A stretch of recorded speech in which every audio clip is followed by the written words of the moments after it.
5부 세 번째 글입니다. 3. 진창 그러나 너 1. 시궁창과 그의 뜻밖의 선물.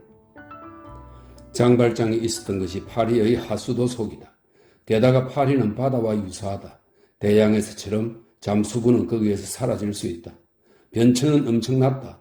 도시의 바로 한복판에서 장발장은 도시에서 나갔고 눈 깜빡할 사이에 뚜껑 하나를 들어 올렸다가 그것을 다시 닫는 시간에 그는 대나라에서 완전한 어둠으로, 정오에서 자정으로, 소란에서 정적으로, 천둥의 회오리 바람에서 무덤의 정체로, 그리고 폴롱 속 거리의 급변보다도 훨씬 더 놀라운 급변에 의해 가장 극심한 위험에서 가장 절대적인 안전으로 이동했다. 벼랑간 지하실 속으로 떨어짐, 파리의 지하 감옥 속으로 사라짐, 죽음이 도처에 있는 그 거리를 떠나서 생명이 있는 그 무덤 같은 것으로 가는 것, 그것은 신기한 일순간이었다. 그는 한동안 얼떨떨해 있었다. 귀를 기울이고 어리둥절해하고 있었다. 구원의 함정이 갑자기 그의 아래에 열렸었다. 하늘의 선의가 말하자면 그를 배반하여 붙잡았다. 천의의 경배할 만한 매복. 다만 부상자는 조금도 움직이지 않았고 장발장은 그 구덩이 속으로 가져가고 있는 것이 살아있는 것인지 죽은 것인지를 알지 못하고 있었다. 그의 첫 느낌은 실명이었다. 갑자기 그는 더 이상 아무것도 보이지 않았다. 그는 또한 귀머거리가 된 것 같았다. 그는 더 이상 아무것도 들리지 않았다. 그의 위쪽 몇 자 밖에서 터지고 있는 광적인 사륙의 폭풍은 아까 말했지만 그를 그 소리와 갈라놓고 있는 땅의 두께 때문에 흐릿하고 희미하게 그리고 깊은 곳에서 오는 소음처럼 밖에 그에게는 들려오지 않았다. 그는 발밑이 단단한 것을 느꼈다. 그게 전부였다. 하지만 그것으로 충분했다. 그는 한쪽 팔을 뻗치고 이어서 또 한쪽 팔을 뻗치고 그리고 양쪽의 벽을 만지고 그리고 복도가 좁은 것을 확인했다. 그는 미끄러지고 그리고 타일이 젖어 있는 것을 확인했다. 그는 조심스럽게 한 발을 내딛고 구멍을, 유수조를, 어떤 깊은 구렁을 두려워했다. 그는 타일 바닥에 길게 뻗쳐 있는 것을 확인했다. 확 풍겨오는 악취가 그가 있는 곳이 어디인지를 그에게 알려주었다. 잠시 후에 그는 더 이상 소경이 아니었다. 약간의 빛이 그가 슬그머니 통과해 왔었던 채광 환기창에서 떨어지고 있었고 그의 눈은 그 지하실에 익숙해졌었다. 그는 무언가를 분간하기 시작했다.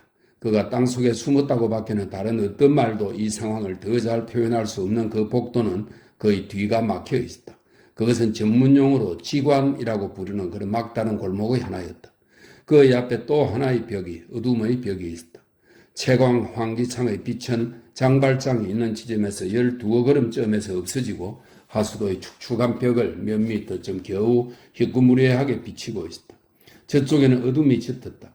거기에 들어가는 것은 무서워 보였고 거기에 들어가면 거기서 삼켜져 버릴 것 같았다. 그렇지만 그 안개의 벽 속으로 뚫고 들어갈 수는 있었고 그렇게 해야만 했다. 서둘기까지 해야만 했다. 장발장은 포석들 아래서 그의 눈에 띈 쇠격자는 병사들의 눈에도 띌 수 있었고 모든 것이 그 우연에 달려 있다고 생각했다. 그들 역시 그 구멍으로 내려와 거기를 뒤질지도 몰랐다. 일각도 지체할 시간은 없었다. 그는 마리우스를 땅바닥에 내려놓았다가 안아 일으켰다. 이것 역시 사실 그대로의 말이다. 그는 마리우스를 다시 어깨에 메고 걷기 시작했다. 그는 단호히 그 어둠 속으로 들어갔다. 사실은 장발장이 생각하고 있었던 만큼 그들이 구제된 것은 아니었다. 아마 다른 종류의 위험이 그리고 이에 못지않은 큰 위험이 그들을 기다리고 있었을지도 모른다. 전투의 급격한 회오리 바람 후에 장기와 함정의 동굴들 혼돈 후에 시궁창 장발장은 한 지옥군에서 다른 지옥군으로 떨어졌었다. 50보쯤 걸었을 때 그는 걸음을 멈추어야만 했다. 문제가 하나 생겼다. 그가 비스듬히 만나는 또 하나의 도관에 복도가 닿아 있었다. 거기에 두 갈래 길이 나타나 있었다. 어느 길로 가야 할까? 왼쪽으로 돌아야 할까? 아니면 오른쪽으로 돌아야 할까? 그 어두운 미궁 속에서 어떻게 방향을 정할 것인가? 그 미궁에는 내가 지적한 바와 같이 하나의 줄이 있는데 그것은 미궁의 비탈길이다. 이 비탈길을 따라가는 것, 그것은 강으로 가는 것이다. 장발장은 그것을 깨달았다. 그는 자기가 10중 8구 시장의 하수도에 있는 것이라고 생각했다. 그러니까 왼쪽을 택해서 비탈길을 따라가면 15분도 못 가서 풍토샹제와 퐁네프의 사이 생강의 어느 하구에 도달할 것이다. 즉 파리에서도 가장 사람들이 많은 지점에 대낮에 나타나게 될 것이다. 아마도 그는 내거리의 어떤 양지 바른 곳에 다다를 것이다. 행인들은 그들의 발 아래 땅에서 나오는 두 피투성이 사나이를 보고 놀라 자빠질 것이다. 순경들이 들이닥치고 이웃 경비대가 무장을 할 것이다. 나가기도 전에 체포될 것이다. 차라리 그 미궁 속에 들어박히고 그 암흑에 몸을 맡기고 출구에 관해서는 하늘의 뜻에 맡기는 것이 더 나았다. 그는 비탈길을 다시 올라가서 오른쪽으로 갔다. 복도의 모퉁이를 돌았을 때 채광 환기창의 먼 빛이 사라지고 암흑의 막이 그에게 다시 내려 그는 다시 장님이 되었다. 그래도 그는 전진했다. 되도록 빨리. 마리우스의 두 팔은 그의 목에 감겼고 두 발은 그의 뒤에 늘어져 있었다. 그는 한 손으로 그의 두 팔을 붙잡고 다른 손으로 벽을 더듬었다. 마리우스의 볼이 그의 볼에다 거기에 달라붙어 피가 묻었다. 그는 마리우스에게서 미지근한 것이 자기에게 흘러와 옷 밑으로 스며드는 것을 느꼈다. 그러는 동안 부상자의 입이 닿은 그의 귀에 촉촉한 온기가 느껴지는 것은 호흡이 있다는 것을, 따라서 생명이 있다는 것을 나타내고 있었다. 장발장이 지금 천천히 걸어가고 있는 복도는 처음 곳보다 덜 좁았다. 장발장은 거기를 꽤 힘들게 걸어가고 있었다. 전날의 비가 아직 다 흘러가지 않아서 역 홍해의 중앙에 작은 급류를 만들고 있었기 때문에 그는 물속에 발을 담그지 않기 위해 벽에 몸을 딱 붙여야만 했다. 그는 그렇게 어둠 속에서 가고 있었다. 그는 보이지 않는 세계에서, 그리고 지하의 어둠 속에서 길을 잃고 더듬적거리는 밤의 생물들과 흡사했다. 그렇지만 조금씩 먼 채광 환기창이 그 칠흑 같은 안개 속에 약간의 흔들리는 빛을 보내는지, 그의 눈이 암흑에 익숙해졌는지 어떤 희미한 시력이 그에게 돌아오고, 어떤 때는 그가 만지고 있는 벽을, 또 어떤 때는 그가 그 아래를 지나가고 있는 궁룡을 다시 어렴풋이 알아차리기 시작했다. 영혼이 불행 속에서 확대되어 마침내 거기에서 신을 발견하게 되듯이 눈동자가 어둠 속에서 확대되어 마침내 거기에서 빛을 보게 되는 것이다. 전진하는 것은 어려웠다. 하수도들의 노선은 그 위에 겹쳐있는 거리들의 노선을 말하자면 반사한다. 당시의 파리에는 2200개의 거리가 있었다. 그 밑의 하수도라고 부르는 그 캄캄한 가지들의 숲을 상상해 보시라. 이 시대에 존재한 하수도들의 조직은 끝과 끝을 맞대어 보면 110리가 되었을 것이다. 앞서 말했듯이 현재의 하수도망은 최근 30년간의 특별한 활동 덕분에 600리 이하는 아니다. 장발장은 처음에 잘못 생각했다. 그는 생더니 그리 밑에 있는 것으로 생각했지만 유감스럽게도 그렇지 않았다. 생더니 그리 밑에는 루이 13세 때부터 있었고 통칭 대하수구라고 하는 하수도 본관으로 곧장 가는 하나의 낡은 돌 하수도가 있었다. 이 하수도는 옛날의 기적의 광장의 높이에서 오른편에 단 하나의 구비가 있고 단 하나의 지관인 생마르탱 하수도가 있는데 그 네 지류들이 십자형으로 교차하고 있다. 그러나 코랭트 주점 옆에 입구가 있는 버티트 트리앙드리의 도관은 생더니 거리의 지하로는 결코 통하지 않았다. 그것은 몽마르트의 하수도의 끝이 닿았는데 장발장이 들어간 것이 바로 거기였다. 거기에서는 길을 잃을 가능성이 높았다. 몽마르트 하수도는 낡은 하수도망 중에서도 가장 복잡한 곳의 하나다. 다행히 장발장은 많은 꼭대기 돛대들을 얽어 놓은 것 같은 모양을 한 시장의 하수도를 통과했다. 그러나 그의 앞에는 수많은 복잡한 교차점들과 수많은 거리의 모퉁이들이, 여기 설명입니다. 왜냐하면 그것은 거리들이니까 이렇게 설명되어 있네요. 거리의 모퉁이들이 어둠 속에서 의문부호처럼 나타나고 있었다. 첫째로 그의 왼편에는 지혜의 판 같은, 이 지혜의 판은 나무 조각을 조립하여 만드는 퍼즐을 말하고 있습니다. 지혜의 판 같은 플라트리에르 대하수도가 우체국과 밀시장의 건물 밑에서 T자와 Z자형의 얽힌 가지들을 내뻗고 뒤섞고 세행강까지 가서 Y자형으로 끝나 있다. 둘째로 그의 오른쪽에는 그의 새 이 같은 세 개의 막다른 골목을 가지고 있는 카드란 거리의 구분 복도가 있다. 셋째로 그의 왼편에 마이의 지관이 그의 입구에서부터 두 갈래로 갈라져 지그재그로 뻗어가서 모든 방향으로 교차하고 갈라진 루브르의 큰 배수구에 다다르고 있다. 마지막으로 오른쪽으로 죄네르 거리의 막다른 골목의 복도가 순환 하수도에 도달하기 전에 작게 파인 자리가 여기저기에 있는데 이 순환 하수도만이 안심할 만큼 충분히 먼 거리로 그를 이끌어갈 수 있었다. 만약에 장발장이 내가 여기에 지적한 것을 다소라도 알고 있었더라면 다만 벽을 만져보기만 했어도 자기가 생더니 거리의 지하복도에 있지 않다는 것을 곧 알아차렸을 것이다. 낡은 건축용 석재 대신에 역홍해와 통상적인 토대가 화강암과 두툼한 석회 해반죽으로 만들어져 1투하즈는 1.949m입니다. 1투하즈당 800프랑이나 치이는 하수도에 이르기까지 위험 있고 장엄한 옛 건축 양식 대신에 당대의 값싼 경제적 방법, 즉 콘크리트 위에 수경 석회로 붙인 사암의 1m당 200프랑의 공사를 소위 소재료로 된 보통 벽돌 공사를 그는 손아래 느꼈을 것이다. 그러나 그는 그 모든 것에 관해 아무것도 알지 못하고 있었다. 그는 그의 앞을 가고 있었다. 걱정하면서 그러나 침착하게 아무것도 보지 않고 아무것도 모르고 우연 속에 잠겨서 다시 말해 하늘의 뜻 속에 삼켜져서 사실을 말하자면 그는 점점 어떤 공포에 사로잡혀가고 있었다. 그를 둘러싸고 있는 어둠이 그의 정신 속에 들어오고 있었다. 그는 수수께끼 속에서 걷고 있었다. 그 시궁창의 수로는 무시무시하다. 그것은 지독하게 얽혀있다. 그 암흑의 파리 속에 잡혀있는 것은 음산한 일이다. 장발장은 보이지 않는 자기의 길을 찾아내야 그의 발견해내야만 했다. 그 미지의 것 속에서 그가 위험을 무릅쓰고 내리는 한 발 한 발은 마지막 한 발일 수도 있었다. 어떻게 그는 거기서 나갈 것인가? 그는 출구를 찾아낼 것인가? 때맞게 찾아낼 것인가? 도로의 벌집들 같은 그 거대한 지하의 해면 동물을 뚫고 나가게 될 것인가? 거기서 암흑의 어떤 뜻밖의 매듭에 부닥칠 것인가? 빠져나올 수 없는 것과 넘어갈 수 없는 것에 도달할 것인가? 마리우스는 거기서 출혈로 죽고 자기는 굶어 죽을 것인가? 마침내 그들은 둘 다 거기서 없어지고 말 것이고 그 어둠의 한 구석에서 두 개의 해골이 되고 말 것인가? 그는 그것을 모르고 있었다. 그는 그 모든 것을 자문해서나 자답할 수 없었다. 파리의 장은 하나의 절벽이다. 예언자처럼 그는 괴물의 뱃속에 있었다. 그는 갑자기 놀랐다. 가장 뜻밖의 순간에 그리고 똑바로 걸어가기를 거치지 않았는데 그는 자기가 이제 올라가고 있지 않다는 것을 깨달았다. 물의 흐름이 그의 발끝으로 오지 않고 그의 발 뒤꿈치를 치고 있었다. 하수도는 이제 내려가고 있었다. 왜 그럴까? 그는 갑자기 세행강에 도달하려 하고 있었는가? 이 위험은 컸지만 되돌아가면 겪게 될 위험은 한층 더 컸다. 그는 계속 전진했다. 그가 가고 있는 것은 전혀 세행강 쪽이 아니었다. 세행강 우안에서 파리의 땅이 이루고 있는 당나귀 등 꼴의 등성이는 한쪽 비탈의 물을 세행강에 비우고 또 한쪽 비탈의 물은 대하수도에 비운다. 강물의 분수령이 되는 그 당나귀 등의 꼭대기는 매우 변덕스러운 선을 그리고 있다. 분수 장소인 최고봉은 생타부아 하수도에서는 미셸 드 콩트그리의 서쪽에 있고 루브르 하수도에서는 가로수 길 옆에 있고 몽마르트 하수도에서는 시장 옆에 있다. 장발장이 도착한 것은 바로 그 최고봉이었다. 그는 순환 하수도 쪽으로 가고 있었는데 옳은 길에 있었다.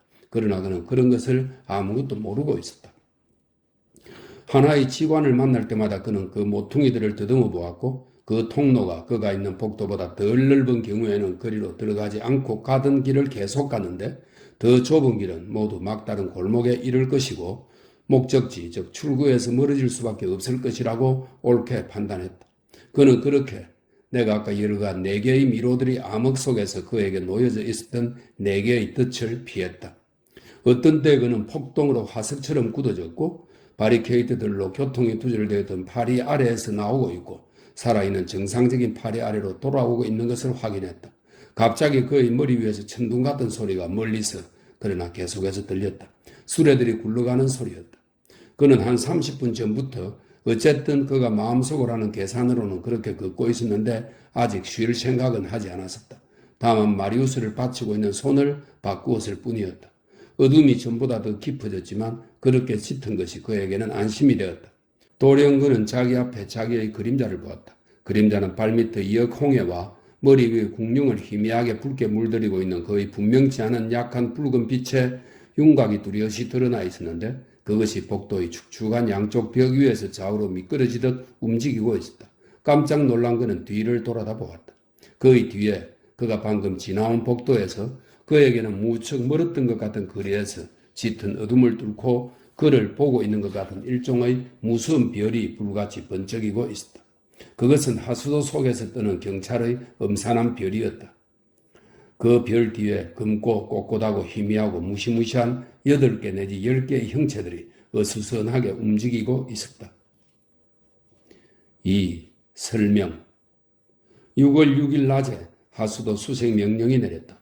패배자들이 하수도를 피신처로 삼지는 않았을까 염려하여 비조 장군이 공개적으로 파리를 소탕하고 있는 동안에 지스케 경찰청장은 엄밀히 파리를 뒤져야 했다. 위는 군대에 의해, 아래는 경찰에 의해 구현된 공권력의 이중 전략을 필요로 한 이중의 결합작전이었다. 경찰관들과 하수도 청소부들로 구성된 세 군대가 파리의 지하도를 탐사했는데 제1대는 센강 우한을, 제2대는 좌안을, 제3대는 시태섬을 탐사했다. 경찰관들은 카빈총, 곤봉, 검, 단도로 무장하고 있었다. 그때 장발장 쪽으로 향해져 있던 그것은 우한 순찰대의 칸델라였다.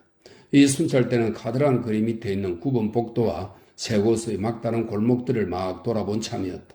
그들이 그 막다른 골목 안쪽에서 큰 초롱을 휘두르고 있는 동안에 장발장은 도중에 복도 입구와 마주쳤었는데 그 입구가 주복도보다 좁은 것을 확인하고 거기로 전혀 들어가지 않았었다. 그는 가던 대로 계속 갔었다. 경찰관들은 카드랑의 복도에서 다시 나오면서 순환 하수도 방면에서 발소리가 들린다고 생각했었다. 그것은 사실 장발장의 발소리였다. 순찰대 대장 경사가 칸델라를 쳐들었었고 대원들은 그 소리가 들려온 쪽 안개 속을 바라다보기 시작했었다. 이건 장발장에게는 말로 표현할 수 없는 순간이었다. 다행히 그는 칸델라가 잘 보였지만 칸델라 쪽에서는 그가 잘 안 보였다. 칸델라는 빛이었고 그는 그림자였다. 그는 아주 먼 곳에 있었고 주위의 암흑에 섞여 있었다. 그는 벽을 따라 몸을 웅크리고 멈춰 섰다. 그런데 그는 거기 자기 뒤에서 움직이고 있는 것이 무엇인지 알 수 없었다. 수면 부족, 영양 결핍, 감동은 그를 그마저도 환각 상태에 빠뜨렸다. 그는 번쩍거리는 빛을 보았고 그 번쩍거리는 빛 주위의 도깨비들을 보았다. 그게 무엇일까? 그는 알 수 없었다. 장발장은 걸음을 멈추었고 소리는 그쳤었다. 순찰 대원들은 귀를 기울였으나 아무 소리도 못 들었고 바라보았으나 아무것도 못 보았다. 그들은 의논을 했다. 이 시대에 목마르다 하수도의 그 지점에는 통용로라고 하는 일종의 내거리가 있었는데 폭우가 내릴 때는 빗물이 급류가 흘러들어와 안에서 작은 호수를 만들기 때문에 후에 그걸 없애버렸다. 순찰대는 그 내거리에 집결할 수 있었다. 장발장은 그 도깨비들이 둥글게 모여있는 것을 보았다. 그 개대가리들은 서로 접근하고 수군거렸다. 그 세프트들이 가진 회의의 결과는 자기들이 잘못 생각했었다. 소리는 없었다. 거기에는 아무도 없었다. 순환 하수도에 들어가는 것은 쓸데없다. 그것은 시간의 낭비일 것이다. 하지만 서둘러 생메리 쪽으로 가야 한다. 무언가 할 일이 있고 추격할 어떤 민주주의파 청년들이 있다면 그것은 그 구역이라는 것이었다. 때때로 당파들은 그들의 낡은 욕설들을 새로 갈아서 쓴다. 1832년에 민주주의파 청년들이라는 말은 캐캐묵은 자코뱅 당원, 급진 민주주의자들이죠. 자코뱅 당원이라는 말과 그때는 거의 쓰이지 않았으나 후에 썩 잘 쓰이게 된 데마고그, 선동 정치가라는 뜻입니다. 데마고그라는 말 사이에 중간구실을 하고 있었다. 경사는 센강 비탈로 왼쪽으로 비스듬히 가라는 명령을 내렸다. 만약 그들이 두 분대로 나누어서 두 방향으로 갈 생각을 했다면 장발장은 붙잡혔을 것이다. 그것은 그 방향 때문이었다. 10중 8구 경찰청의 훈령이 전투의 경우와 다수의 폭도들을 예상하고 순찰대에 세분되는 것을 금했을 것이다. 순찰대는 장발장을 뒤에 놓아두고 다시 걸어가기 시작했다. 이 모든 움직임에서 장발장은 칸델라가 갑자기 돌아서고 불빛이 사라지는 것 말고는 아무것도 보지 못했다. 경사는 경찰관으로서의 책임을 면하기 위해 떠나기 전에 포기한 쪽에 장발장이 있는 방향으로 카빈 총을 발사했다. 그 총성은 그 거대한 하수도관에서 뱃속에 꾸르륵거리는 소리처럼 지하 동굴 속에서 메아리쳐 울려갔다. 회벽도 부스러기 하나가 개울에 떨어져 몇 걸음 앞에서 물을 찰랑거리게 했기 때문에 장발장은 머리 위에 궁룡에 탄환이 맞았다는 것을 알았다. 규칙적이고 느린 발소리들이 얼마 동안 역 홍해 위에서 울리고 점점 멀어져감에 따라 더욱더 약해지고 검은 형체들의 무리가 깊숙이 들어가고 희미한 빛이 흔들리고 나부끼며 궁룡의 붉어스름한 활 모양을 그리고 약해지고 사라지고 정적이 다시 짙어지고 어둠이 다시 완전해지고 암흑 속에서 그는 다시 눈이 멀고 귀가 먹었다. 그리고 장발장은 아직도 감히 움직이지 못하고 오랫동안 벽에 등을 기대고 서서 귀를 기울이고 눈을 부릅뜨고 그 순찰대 유령들이 사라지는 것을 바라보고 있었다. 3. 미행당하는 사나이. 가장 심각한 공공의 정세들에서까지도 경찰이 흔들림 없이 도로관리와 감시의 의무를 수행하고 있었다는 공적을 그 당시의 경찰에게 인정해 주어야 한다. 폭동은 경찰의 눈에는 악한들을 방임하기 위한 그리고 정부가 위태롭다는 이유로 사회를 등한시하기 위한 구실은 전혀 되지 않는다. 일상적인 직무는 비상사태의 직무 중에도 정확하게 이루어졌고 그로 인해 혼란에 빠지지 않았다. 예측할 수 없는 정치적 사건이 시작된 와중에도 혁명이 이루어질 수도 있다는 압박 아래서도 반란과 바리케이트의 정신이 팔리지 않고 한 경찰관이 한 도덕을 미행하고 있었다. 바로 그와 같은 어떤 일이 6월 6일 오후에 센 강가에서 센 강변 우한의 뚜기에서 앵발리드 다리의 조금 저쪽에서 일어나고 있었다. 거기에는 지금은 더 이상 뚝이 없다. 장소의 모습이 변했다. 그 뚝 위에서 일정한 거리를 두고 떨어져 있는 두 사나이가 서로가 서로를 피하면서 서로 감시하고 있는 것 같았다. 앞에 가는 자는 멀어지려고 애쓰고 있었고 뒤에서 오는 자는 다가가려고 애쓰고 있었다. 그것은 멀리서 소리 없이 두는 한판의 장기 같았다. 양쪽이 다 서두르는 것 같지 않고 둘 다 천천히 걸어가고 있었다. 너무 서두름으로써 상대방의 발걸음을 재촉할까봐 서로 염려하고 있는 것 같았다. 하나의 식욕이 일부러 그렇게 하는 채 하지 않고 먹이를 따라가고 있는 것 같았다. 먹이는 교활해서 경계하고 있었다. 쫓기는 흰 담비와 쫓아가는 개 사이에 의도적인 균형이 지켜지고 있었다. 도망치려고 애쓰는 자는 몸집이 작고 얼굴이 야위었고 잡으려고 애쓰는 자는 키가 큰 녀석인데 사나운 외모였고 상대하기 무서운 사람임에 틀림없었다. 전자는 자기가 더 약하다는 것을 느끼고 후자를 피하고 있었다. 그러나 지극히 맹렬하게 피하고 있었다. 그를 관찰할 수 있었던 사람이면 그의 눈 속에 도망자의 지독한 방광과 두려움 속에 있는 모든 위협을 보았을 것이다. 뚝은 호젓했다. 오가는 사람이 전혀 없었다. 여기저기에 메어놓은 짐배들의 뱃사공마저도 하역 인부마저도 없었다. 맞은편 강둑에서 밖에는 그 두 사람을 쉽사리 볼 수 없었는데 그런 거리에서 그들을 살펴보았을 사람에게 앞에 가는 남자는 더벅머리에 누더기를 걸치고 있고 엄엄하고 남루한 작업복 밑에서 불안스럽게 떨고 있는 것 같이 보였을 것이고 또 한 사람은 권위 있는 관리 같은 사람으로 턱까지 단추를 끼우고 의젓하게 프로코트를 입고 있는 것 같이 보였을 것이다.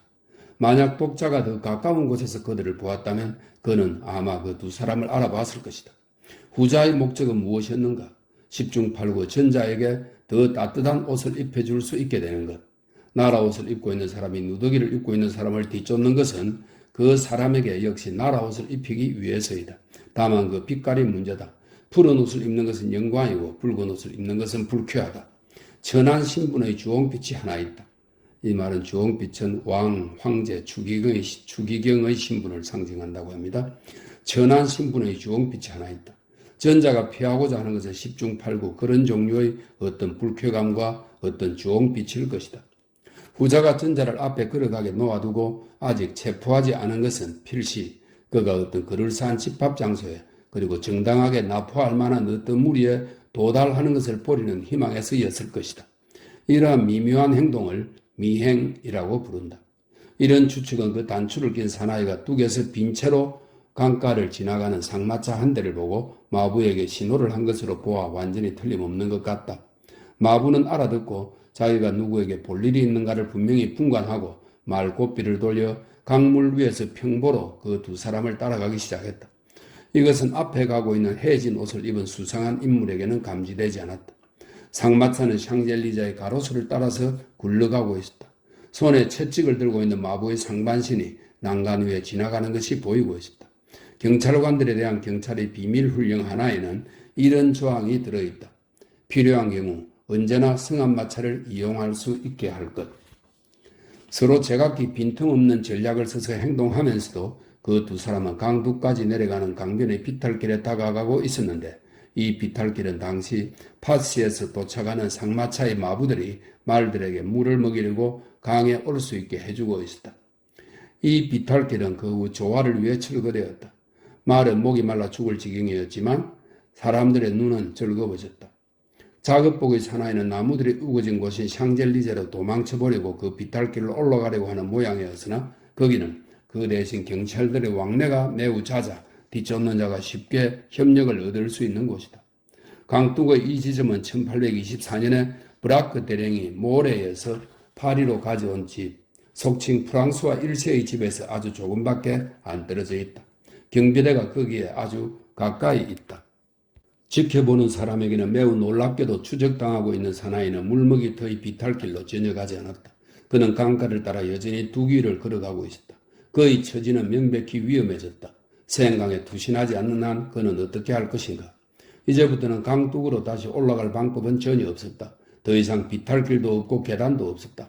그리고 거기는 생강이 이에나 다리 쪽으로 구부러지는 곳 바로 근처인데 여기서 둑은 더욱더 좁아지고 가느다란 혀 모양이 되어 물 아래로 사라지고 있었다. 거기서 그는 오른쪽의 절벽, 왼쪽과 정면의 냇물, 그리고 바짝 뒤쫓아오는 경찰 사이에 반드시 봉쇄될 것이다. 사실 그 둑의 끝은 무엇이 허물어져서 생긴 것인지는 몰라도 17자나 되는 파낸 흙더미가 쌓여 있어서 사람들 눈에 가려져 있었다. 그런데 이 사나이는 돌기만 하면 되는 그 흙 부스러기 더미 뒤에 효과적으로 숨기를 바라고 있었던가? 그런 궁여지책은 유치했을 것이다. 그는 확실히 그런 걸 생각하고 있지는 않았다. 도둑놈들이 아무리 순진해도 그 정도까지는 가지는 않는다. 흙 부스러기 더미는 물가에 일종의 언덕을 이루고 있었는데 강둑의 벽까지 꽃처럼 뻗어 있었다. 쫓기는 사나이는 그 작은 언덕에 이르러 그것을 돌았다. 그래서 그는 다른 사람들에게 보이지 않게 되었다. 이 사람은 보지도 않았고 보이지도 않았다. 그는 그 틈을 타서 아예 숨기기를 버리고 매우 빨리 걷기 시작했다. 잠시 후에 그는 흙 부스러기의 무더기에 이르러 그것을 돌았다. 거기서 그는 깜짝 놀라 걸음을 멈추었다. 그가 쫓고 있던 사나이는 더 이상 거기에 없었다. 작업복 사나이는 완전히 꺼져버렸다. 둑은 흙 부스러기의 무더기로부터 30보쯤의 길이밖에 안 되었고 다음에 강둑의 벽에 와서 출렁대는 물 아래 잠겨 있었다. 도주자는 자기를 뒤쫓아오는 사람의 눈에 띄지 않고서는 생강에 몸을 던지지도 강둑에 기어오르지도 못했을 것이다. 그는 어떻게 되었을까? 단추를 낀 프로코트를 입고 있는 사나이는 두 끝까지 걸어가 거기서 잠시 생각에 잠겨 있었다. 주먹을 부르르 떨고 눈을 두리번거리면서 갑자기 그는 이마를 쳤다. 그는 땅이 끝나고 물이 시작되는 지점에 두툼한 자물쇠 하나와 3개의 육중한 돌적이가 달린 아치 모양의 넓고 낮은 쇠 격자문을 보았다. 이 쇠 격자문은 강둑 아래 뚫린 일종의 문인데 둑과 강을 향해 열려 있었다. 그 무스름한 개울이 그 아래를 지나가고 있었다. 그 개울물이 센강에 흘러들고 있었다. 그 묵지가 녹슨 쇠 창살 너머에 어둠침침한 일종의 궁룡형 복도를 분명히 알아볼 수 있었다. 사나이는 팔짱을 끼고 비난하듯 쇠 격자문을 바라보았다. 그렇게 보는 것만으로는 충분치 않았으므로 그는 그것을 밀어보았다. 그는 그것을 흔들었으나 그것은 끄떡도 하지 않았다. 아무 소리도 들리지 않았지만 10중 8구 그것은 방금 열려섰을 것이다. 그렇게도 녹이 쓴 쇠 격자문이 참 이상한 일이다. 하지만 그것이 다시 닫혔던 것은 확실했다. 그것은 아까 그 문을 열었다가 닫은 자가 깔꼬리가 아니라 열쇠를 가지고 있었음을 알려주는 것이었다. 이 자명한 사실이 철문을 애써 흔들던 사나이의 머리에 곧 떠올라 이런 격분한 감탄적 종결어가 그의 입에서 튀어나왔다. 대단한 놈이다. 정부의 열쇠를 가지고 있다니. 그러고는 곧바로 침착해져서 그는 그의 머릿속에 있는 모든 생각들을 비꼬다시피 강조한 이런 폭발적인 단음절로 표현했다. 자. 그렇게 말을 하고 그 사람이 다시 나오는 것을 보기를 바라는지 또는 다른 사람들이 들어가는 것을 보기를 바라는지 무엇을 바라는지는 모르지만 격분을 참고 있는 사냥개같이 그는 흙 부스러기 더미 뒤에서 망을 보았다. 한편 그의 모든 걸음걸이와 발을 맞추고 있던 상마차는 그의 위쪽 난간 옆에서 증거했다. 마부는 오래 머물 것으로 예견하고 밑이 축축한 귀리 부대에 말들의 주둥이를 끼워 박았는데 이것은 파리 사람들에겐 아주 잘 알려져 있는 것으로 덧붙여 말해두지만 그들에게 정부는 때때로 그것을 준다. 이해나 다리를 드문드문 지나가는 사람들은 멀어지기 전에 고개를 돌려 움직이지 않는 풍경의 그 두 부분을 비탈진 곳 위의 사나이와 강둑 위의 상마차를 잠깐 바라보았다. 그도 역시 그의 십자가를 매다. 장발장은 다시 걷기 시작하여 더 이상 걸음을 멈추지 않았었다. 그렇게 걷는 것은 더욱더 힘들어졌다. 그 궁룡의 높이가 일정하지 않다. 평균 높이가 5자 6치쯤 되는데 사람의 키에 맞추어 계산되었다. 장발장은 마리우스가 궁룡에 부딪히지 않도록 몸을 구부리지 않으면 안 되었다. 그는 줄곧 몸을 굽혔다가 몸을 바로 세우고 끊임없이 벽을 더듬어야만 했다. 돌들의 축축함과 역홍해의 끈적끈적함은 손에도 발에도 제대로 의지할 때가 못 되었다. 그는 더러운 도시의 똥구름 속에서 비터적거리고 있었다. 채광 황기창의 간헐적인 반사광은 매우 오랜 사이를 두고서밖에 나타나지 않았는데 하도 어슴푸레해서 햇빛도 달빛 같았다. 그 밖의 모든 것은 안개요, 장기, 불투명, 암흑이었다. 장발장은 배가 고프고 목이 말랐다. 특히 목이 말랐는데 거기는 바다처럼 마실 수 없는 물이 가득한 곳이다. 그의 힘은 다 알다시피 놀라운 것이었고 그의 순결하고 검소한 생활 덕분에 나이를 먹어도 아주 조금밖에 줄어들지 않았지만 그런데도 불구하고 약해지기 시작하고 있었다. 그에게 피로가 오고 그래서 힘이 빠져 짐의 무게가 더 커져갔다. 어쩌면 죽었을지도 모를 마리우스는 목숨이 없는 육체처럼 무겁게 느껴졌다. 장발장은 그의 가슴이 답답하지 않도록 그리고 되도록 숨을 잘 쉴 수 있도록 그를 떠받치고 있었다. 그는 다리 사이로 쥐들이 재빨리 지나가는 것을 느꼈다. 그들 중 한 녀석은 그를 물 정도로 놀랐다. 때때로 하수도 입구의 홈통 뚜껑에서 서늘한 바람이 들어와서 그의 기운을 돋워 주었다. 그가 순환 하수도에 도착한 것은 아마 오후 3시가 되었을 것이다. 그는 처음에 그렇게 갑자기 넓어진 데 놀랐다. 그는 뻗친 팔이 양쪽 벽에 전혀 닿지 않는 복도에 그리고 머리가 닿지 않는 궁융 아래에 갑자기 와 있었다. 사실 그 대하수도는 폭이 7자에 높이가 8자였다. 몽마르트 하수도가 대하수도와 합쳐지는 지점에는 다른 2개의 지하복도, 즉 플로방스 거리의 복도와 도살장의 복도가 와서 네거리를 만들고 있다. 이 네 갈래 길 앞에서 덜 영리한 자라면 결정을 내리지 못했을 것이다. 장발장은 가장 넓은 길을, 즉 순환 하수도를 택했다. 그러나 여기에 다시 문제가 생겼다. 내려갈 것인가 아니면 올라갈 것인가. 상황이 긴박했고 어떤 위험을 무릅쓰더라도 이제는 센강으로 나가야 되겠다고 그는 생각했다. 바꾸어 말하면 내려갈 것. 그는 왼편으로 돌았다. 그가 그렇게 한 것은 다행이었다. 왜냐하면 순환 하수도가 하나는 베르시 쪽으로 또 하나는 파시 쪽으로 그렇게 2개의 출구가 있다고 생각한다면 그리고 그것이 그 이름이 가리키듯 센강 우한의 파리 지하 순환 하수도라고 생각한다면 그것은 잘못일 것이다. 대하수도는 옛날의 매닐몽탕 계층과 다른 것이 아니라는 걸 잊지 말아야 하는데 그것을 거슬러 올라가면 그것은 하나의 막다른 골목에 도달한다. 다시 말해서 매닐몽탕 언덕 기슭에 있는 그의 원천인 그의 출발점에 도달한다. 그것은 포펜쿠르 구역으로부터 오는 파리의 물을 모아서 옛날의 루비의 섬의 위쪽에서 아물로 하수도로 세엔강에 흘러들어오는 지관과는 전혀 직접적인 관계가 없다. 하수도 간선을 완성시키고 있는 그 지관은 매닐몽탕 거리 밑에서조차도 상하류로 물을 분리시키는 지점임을 나타내는 산괴에 의해 대하수도와 떨어져 있었다.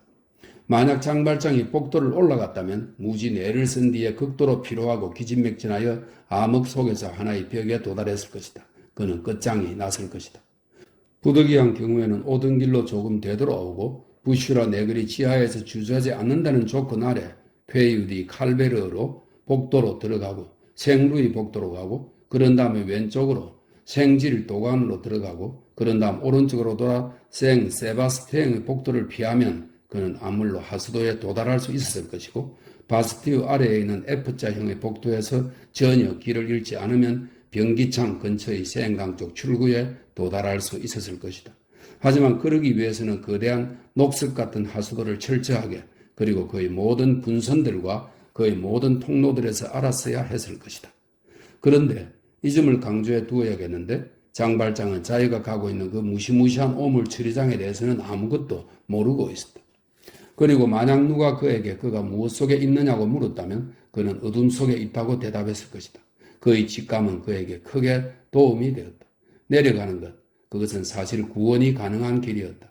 그는 라피트 거리와 생조르주 거리 밑에서 독수리의 발톱 모양으로 갈라지는 두 복도와 앙탱의 차도에서 쌍갈래진 긴 복도를 오른편에 두고 갔다. 필시 마를렌의 지관인 듯한 지류의 조금 저쪽에서 그는 걸음을 멈추었다. 그는 대단히 피곤했다. 아마도 앙제거리의 들창이겠지만 꽤 넓은 채광 환기창으로 제법 강한 빛이 들어오고 있었다. 장발장은 부상한 형제를 대하듯이 다정스러운 동작으로 마리우스를 하수도의 턱 위에 내려놓았다. 마리우스의 피 묻은 얼굴은 채광 환기창의 힘을건 빛 아래에서 마치 묻은 밑바닥에 있는 것처럼 보였다. 그의 눈은 감겨있고 머리털은 붉은 물감 속에서 마른 화필처럼 관자놀이에 붙어있고 두 손은 죽은 듯이 늘어져 있고 사지는 싸늘하고 입 아귀에는 피가 엉겨 있었다. 핏덩이가 넥타이 매듭에 붙어 있고 셔츠 자락이 상처 속에 들어가 있고 생살이 늘따랗게 벌어진 벤 자리를 의복의 천이 문지르고 있었다.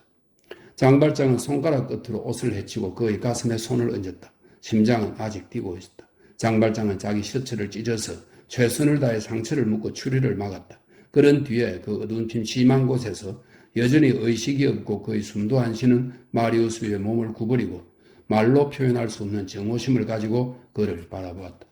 마리우스의 옷을 헤치면서 그는 그의 호주머니들에서 두 가지 물건을 발견했다. 그 전날부터 거기에 두고 잊었던 빵 한 조각과 마리우스의 지갑이었다. 그는 빵을 먹고 지갑을 열었다. 그는 첫 페이지에 마리우스가 써놓은 몇 줄의 글을 발견했다. 독자는 그걸 기억한다. 나는 마리우스 퐁메르시라는 사람이요. 나의 시체를 마레의 피유 디 칼베르 거리 6번지에 거주하는 나의 할아버지 질 로르망시에게 보내주시오. 장발장은 채광 환기창의 빛에 비추어 그 몇 줄을 읽고 잠시 무슨 생각에 몰두한 것처럼 있다가 나직한 목소리로 되풀이했다.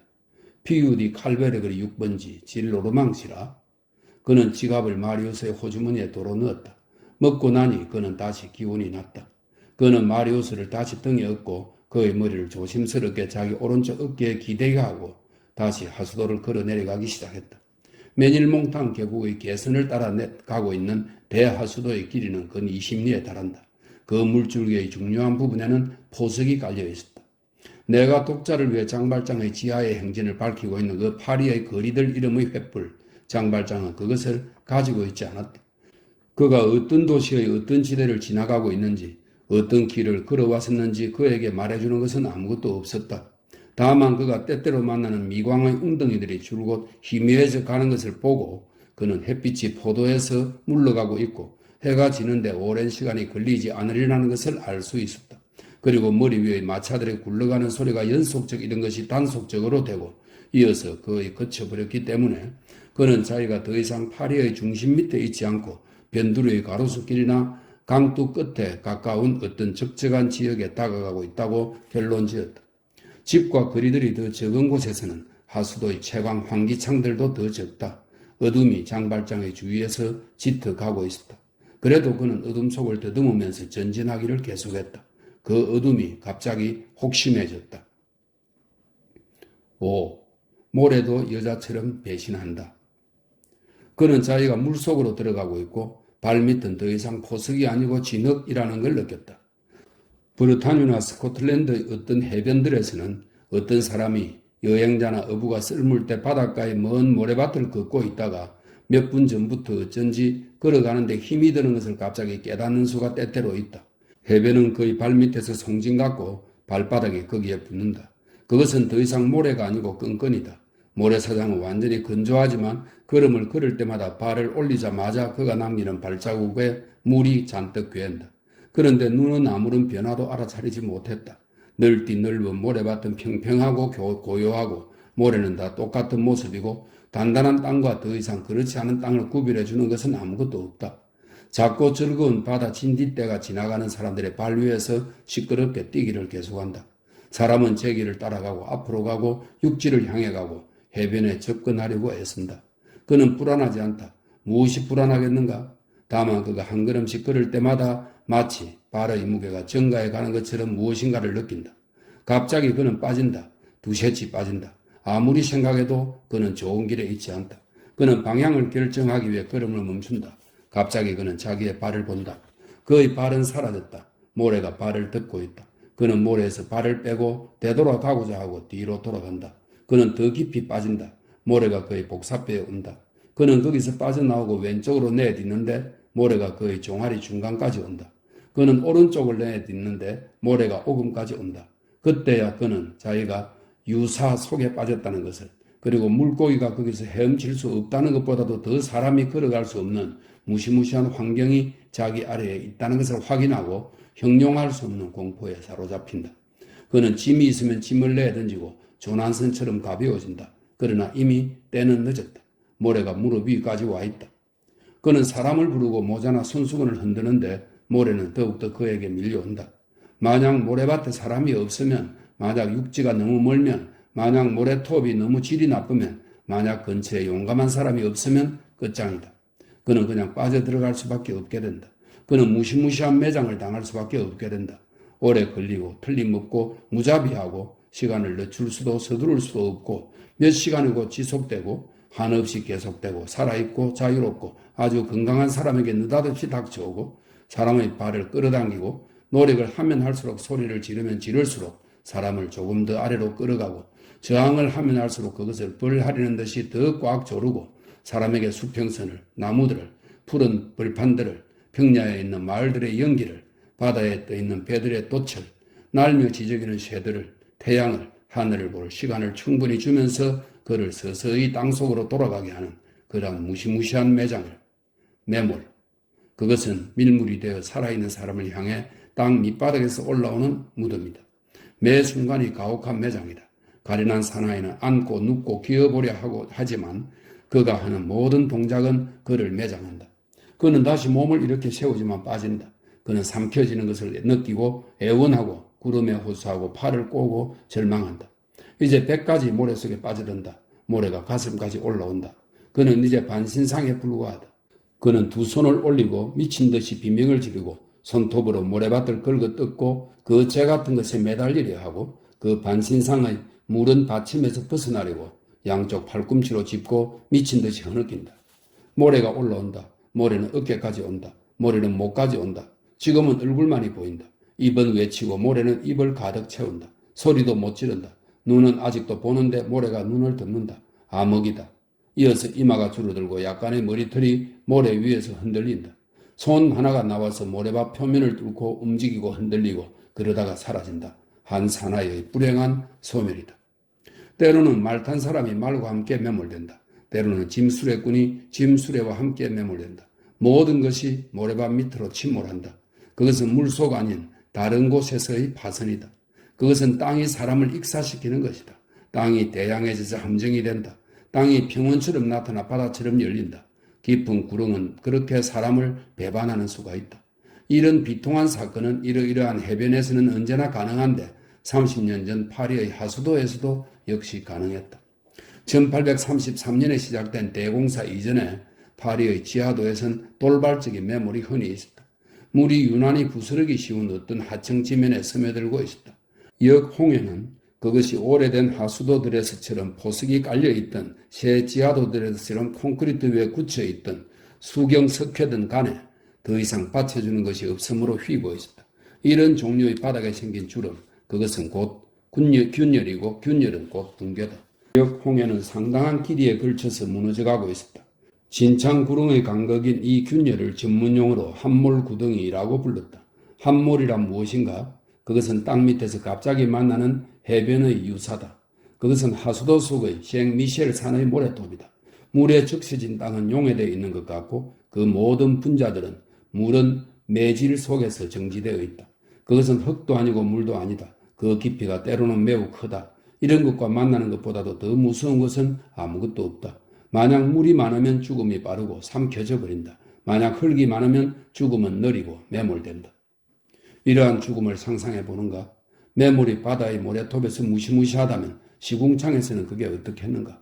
대기와 넘치는 빛, 환한 대낮, 그 밝은 수평선, 그 광대한 소음, 생명의 비를 내려주는 그 자유로운 구름, 멀리 보이는 그 작은 배들, 온갖 형태를 한 그 희망, 올 수도 있을 통행인들, 최후의 순간까지 있을 수 있는 구조, 이 모든 것 대신에 귀가 들리지 않고 눈이 보이지 않는 어두운 궁룡, 이미 만들어져 있는 무덤 속, 덮개 아래 진흙 속에서의 죽음, 쓰레기로 인해 서서히 다가오는 숨막힘, 질식이 진흙탕 속에서 그의 발톱을 열고 사람의 목을 조르는 돌상자, 헐떡임에 섞여드는 악취, 모래톱 대신에 진흙, 태풍 대신에 황화수소, 대양 대신에 오물, 그리고 사람을 부르고 그리고 이를 갈고 그리고 몸을 비틀고 그리고 몸부림치고 그리고 죽어간다. 그런 줄은 아무것도 모르고 있고 자기 머리 위에 있는 그 거대한 도시 속에서. 그렇게 죽는 것은 말로 표현할 수 없는 처참함. 죽음은 때때로 어떤 무서운 위험에 의해 그의 잔인성을 보상한다. 화형에서 파선에서 사람은 위대할 수 있다. 물거품 속에서처럼 불길 속에서 숭고한 태도는 가능하다. 사람은 그 속에서 파멸을 하면서 그 속에서 변모한다. 그러나 여기서는 천만에 죽음은 더럽다. 숨을 거두는 것은 굴욕적이다. 떠있는 최후의 모습들은 추악하다. 진창은 수치와 동의어다. 그것은 시시하고 추하고 천하다. 클레어린스처럼 달콤한 포도주 통에 빠져 죽는 것은 좋다. 그러나 에스쿠블로처럼 도로 청소부의 구덩이에서 빠져 죽는 것은 끔찍하다. 그 속에서 몸부림치는 것은 보기 흉하다. 사람은 죽어가는 동시에 진창 속을 걸어간다. 그것이 지옥이기에 충분할 만큼 암흑이 있고 그것이 진수릉밖에 아니기에 충분할 만큼 진창이 있다. 그리고 죽어가는 사람은 자기가 도깨비가 되리는지 아니면 두꺼비가 되리는지도 모른다. 어디고 다른 데서는 무덤이 엄산하지만 여기에서는 보기 흉하다. 함몰 구덩이의 깊이는 일정하지 않고 그 길이와 밀도는 하층토의 질이 더 좋고 나쁘고에 따라서 다르다. 함몰 구덩이는 때로 서너 자가 되고 때로 8자나 10자가 된다. 어떤 때는 바닥을 볼 수 없었다. 지늘기 여기서는 거의 단단하고 저기서는 거의 액체다. 리니에르의 함몰에서는 사람 하나가 가라앉는데 하루가 걸렸을 것이나 반면 펠리포의 진수릉에서는 5분 동안에 삼켜져 버렸을 것이다. 진흙 밀도의 다소에 따라서 그 지탱하는 힘의 다소의 차이가 난다. 어른이 빠져 죽는 곳에서 어린애는 살아나온다. 살아나는 첫째 조건, 그것은 짐을 다 버리는 것이다. 자기의 연장 보따리나 등에 지는 채롱 또는 반죽통을 던지는 것. 그것이 자기 발밑의 땅이 약해지는 것을 느끼는 하수도 청소부가 누구나 맨 먼저 다 시작하는 일이다. 함몰 구덩이는 여러 가지 원인이 있었다. 부수지기 쉬운 땅, 사람의 손이 미치지 않는 깊은 곳에서의 어떤 낙반, 여름의 격렬한 소나기, 겨울의 끊일 줄 모르는 소나기, 오랜 가랑비 등, 간혹 이회암질이나 모래질의 지명 근처에 세워진 집들의 무게로 지하 복도의 국령이 눌려서 휘거나 또는 역홍해가 그 짓누르는 압력 아래 터지고 깨지는 수도 있다. 1세기전에 팡테온의 지방이 내려앉아서 세트 두너비에브 산의 하수도관 일부를 막아버렸다. 집들의 압력 아래 하수도가 무너질 때 그 사고는 어떤 경우들에서는 그 위의 거리에서 포석들 사이가 톱니처럼 벌어지는 것으로 나타나고 있었다. 이 갈라진 틈이 균열해간 공룡의 전체 길이에 걸쳐서 구불구불한 선으로 길게 펼쳐지고 있었고 그럴 때면 그 상해가 눈에 띄기 때문에 보수가 신속할 수 있었다. 또한 내부의 침해가 외부에 아무런 흉터로도 나타나지 않는 수도 흔히 있었다. 그런데 그러한 경우에 불행한 것은 하수부 청소부들이었다. 밑이 빠진 하수도에 함부로 들어갔다가 거기서 그들은 빠져 죽을 수도 있었다. 옛날 기록에 그렇게 함몰 속에 매몰된 몇몇 인부들이 언급되어 있다. 기록은 여러 사람들의 이름을 들고 있다. 그 중에서도 특히 가렘 프르낭그리의 양지 바른 곳 아래 붕괴 속에 매몰된 블레즈 프루탱이란 하수도 청소부의 이름이 있다. 이 블레즈 프루탱은 니콜라 프루탱의 형제였는데 이 사람은 1785년에 이노상 시체 구덩이, 이 이노상은 헤로드 왕이 예수의 탄생을 두려워하여 2살 이하의 모든 유아들을 학살한 일을 이른답니다. 이노상 시체 구덩이라고 불리는 최후의 무덤 구덩이 파는 인부였는데 이 무렵에 그 묘지는 폐지되었다. 또한 그 중에는 내가 아까 말한 그 젊은 멋쟁이 자작 에스쿠블로도 있었는데 이 사람은 비단 양말을 신고 바이올린을 머리 높이 쳐들고 습격을 한 레리다 포이전의 용사 중 하나였다. 에스쿠블로는 어느 날 밤 그의 사촌인 수르디 공작 부인 집에서 갑자기 들켜 공작을 피하려고 피난한 보트레이 하수도의 웅덩이 속에 빠져 죽었다. 수르디 부인은 이 죽음의 이야기를 들었을 때 약병을 가져오게 하여 많은 각성제를 들어 마신 나머지 우는 것을 잊어버렸다. 이러한 경우에 오래가는 사랑은 없다. 시궁창이 사랑을 꺼버린다. 헤로는 레앙드로의 시체 씻기를 거부한다. 피스베는 피람 앞에서 코를 막고 푸 하고 말한다. 6. 함몰 구덩이. 장발장은 하나의 함몰 구덩이 앞에 와 있었다. 그런 종류의 붕괴는 당시 샹젤리제의 하층토에서 자주 있었는데 이 하층토는 수중공사에서 다루기가 힘들고 극도 유동성 때문에 지하 건축물의 보존이 어려웠다. 이 유동성은 생조르주 구역 모래의 불안전성을 능가하고 마르티르 구역의 가스에 오염된 점토층을 능가하는데 생조르주 구역의 모래는 콘크리트 기초공사에 의해서밖에 극복되지 못했고 마르티르 구역의 점토층은 하도 유동적이어서 통로가 무쇠관을 사용해서밖에 마르티르의 복도 밑에 뚫릴 수 없었다. 1836년에 우리가 지금 장발장이 들어간 것을 보는 그 낡은 석조 하수도를 개축하기 위해 생토노레 문방 밑에서 그것을 파괴했을 때 샹젤리제에서 센강까지 하층도 유사가 몹시 방해가 되어서 공사가 6개월 가까이 걸려 강 연안의 주민들, 특히 저택과 마차를 가진 강 연안 주민들의 원성을 샀다. 공사는 어렵기만 하지 않았다. 그것은 위험했다. 넉 달 반이나 비가 왔고 3번이나 센강이 범람한 것은 사실이다. 장발장이 만난 한몰 구덩이는 그 전날의 소나기가 원인이었다. 밑에 깔려있는 모래로 잘 지탱되지 못한 포석바닥이 휘어서 빗물의 막힘을 빚어냈다. 물이 스며들었고 붕괴가 뒤따랐었다. 역 홍해가 무너져 진흙 속에 주저앉았었다. 얼마의 길이에 걸쳐서 그것은 말할 수 없다. 어둠은 거기서 다른 어떤 것보다 짙었다. 그것은 암야의 동굴 속의 진창 구멍이었다. 장발장은 발밑에서 포석바닥이 무너지는 것을 느꼈다. 그는 그 진흙탕 속으로 들어갔다. 표면은 물이고 바닥은 진흙이었다. 꼭 지나가야만 했다. 되돌아가는 것은 불가능했다. 마리우스는 숨져가고 있었고 장발장은 기진맥진해 있었다. 하지만 어디로 갈 것인가? 장발장은 전진했다. 그런데 물구덩이는 처음엔 별로 깊지 않은 것 같았다. 그러나 전진함에 따라 발이 빠져들어갔다. 곧 진흙이 종아리 중간까지 왔고 물은 무릎보다도 높아졌다. 그는 두 팔로 마리우스를 되도록 물 위에 높이 올리면서 걸어갔다. 진흙은 이제 오금까지 왔고 물은 허리띠까지 왔다. 그는 이미 물러갈 수는 없었다. 그는 더욱더 빠져들어갔다. 그 진흙이 한 사람의 무게를 지탱하기에는 충분히 단단했지만 분명히 두 사람을 지탱할 수는 없었다. 마리우스와 장발장은 따로따로라면 요행이 난관을 벗어날 수 있었을 것이다. 장발장은 아마 시체일지도 모를 그 죽어가는 사람을 바치고 전진을 계속했다. 물이 그의 겨드랑이까지 왔다. 그는 가라앉는 것을 느꼈다. 그가 있는 깊은 진창에서 그는 간신히 움직일 수 있었다. 받쳐주는 진흙의 밀도도 역시 장해졌다. 그는 여전히 마리우스를 들어 올리고 비상한 힘을 써서 전진했다. 그러나 그는 계속 빠져들어가고 있었다. 물 밖으로 나와 있는 것은 그의 머리와 마리우스를 받치고 있는 두 팔뿐이었다. 옛날의 홍수 그림들에는 자기 아이를 그렇게 하고 있는 어머니가 있다. 그는 더욱 빠져들었고 물을 피해 숨을 쉴 수 있기 위해 얼굴을 뒤로 젖혔는데 그 암흑 속에서 그를 본 사람은 어둠 위에 떠있는 가면을 보는 것 같았을 것이다. 그는 자기 위에 마리우스의 축 늘어진 머리와 창백한 얼굴을 어렴풋이 보고 있었다. 그는 절망적인 노력을 하고 발을 앞으로 내디뎠다. 그의 발이 뭔지 알 수 없는 단단한 것에 부딪혔다. 하나의 발판, 때마침 잘 됐다. 그는 몸을 일으키고 몸을 비틀고 미친 듯이 그 거점에 뿌리를 박았다. 그것이 그에겐 생명으로 올라가는 계단의 첫 단같이 느껴졌다. 최후의 순간에 진흙 속에서 만난 그 거점은 역홍해의 다른 비탈의 시작이었는데 그 역홍해는 휘었지만 깨지지는 않았고 판때기처럼 그리고 단 하나의 덩어리로 된 것처럼 물밑에서 구부러져 있었다. 잘 건축된 포장공사는 궁룡형을 이루고 있어도 그렇게 견고할 수 있다. 역홍해의 그 부분은 일부가 물속에 잠겨 있었지만 튼튼하고 진짜의 비탈길이어서 일단 그 비탈길 위에 있으면 살아난 것이다. 장발장은 그 경사면에 올라가 물 구덩이의 다른 쪽에 도달했다. 그는 물에서 나오다가 돌 하나에 부딪혀 넘어져서 무릎을 꿇었다. 그는 그것을 당연하다고 생각하고 잠시 거기에 그대로 있었다.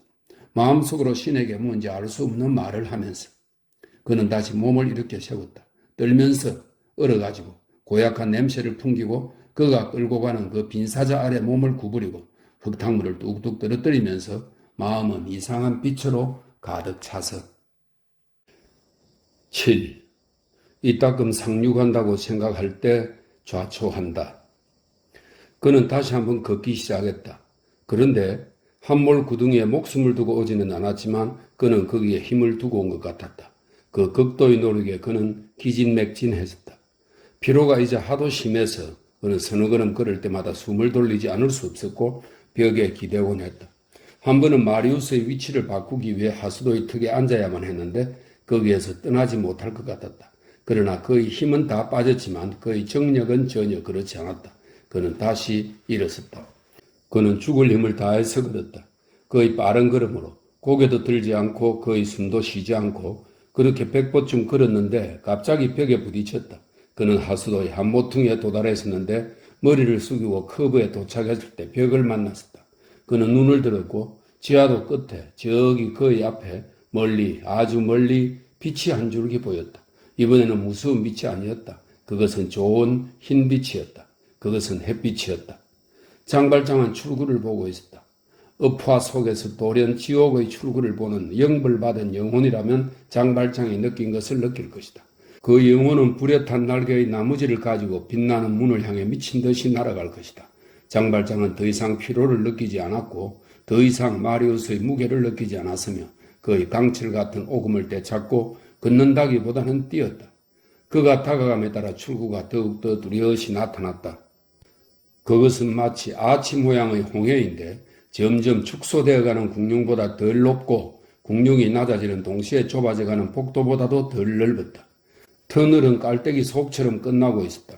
그렇게 이상하게 좁아진 것은 형무소들의 쪽문을 모방한 것으로 감옥에서는 합리적이지만 하수도에서는 불합리한 것으로 후에 고쳐졌다. 장발장은 출구에 도착했다. 거기서 그는 걸음을 멈추었다. 그것은 확실히 출구였으나 나갈 수가 없었다. 홍해문은 튼튼한 쇠격자문으로 닫혀 있었는데 이 쇠격자문은 10중 8구 사나운 돌적이 위에서 좀처럼 돌지 않고 있는 것 같았고 돌 문틀에 두툼한 자물쇠로 고정되어 있었는데 이 자물쇠는 붉게 녹이 슬어 커다란 벽돌처럼 보였다. 열쇠 구멍이 보였고 튼튼한 자물쇠의 빗장이 쇠 자물쇠 판에 깊이 박혀 있는 것이 보였다. 자물쇠는 명백히 이중으로 잠겨 있었다. 그것은 옛날 파리에서 흔히 사용되던 그 감옥 자물쇠의 하나였다. 쇠 격자문 너머에는 대기와 강, 햇빛 매우 좁은 그러나 가기에는 충분한 둑, 먼 강변들, 사람들이 그렇게도 쉽사리 몸을 감추는 그 구렁 파리, 늘따란 지평, 자유, 오른편에 하류에는 이에나 다리가, 왼편에 상류에는 앵발리드 다리가 뚜렷이 보이고 있었다. 밤을 기다려 도망하기에 좋은 장소였을 것이다. 그것은 파리의 가장 한적한 지점 중 하나였다. 그로카유 맞은편에 뚝 유람선들이 쇠격자문의 문살 너머로 드나들고 있었다. 저녁 8시 30분쯤 되었으리라. 해가 지고 있었다.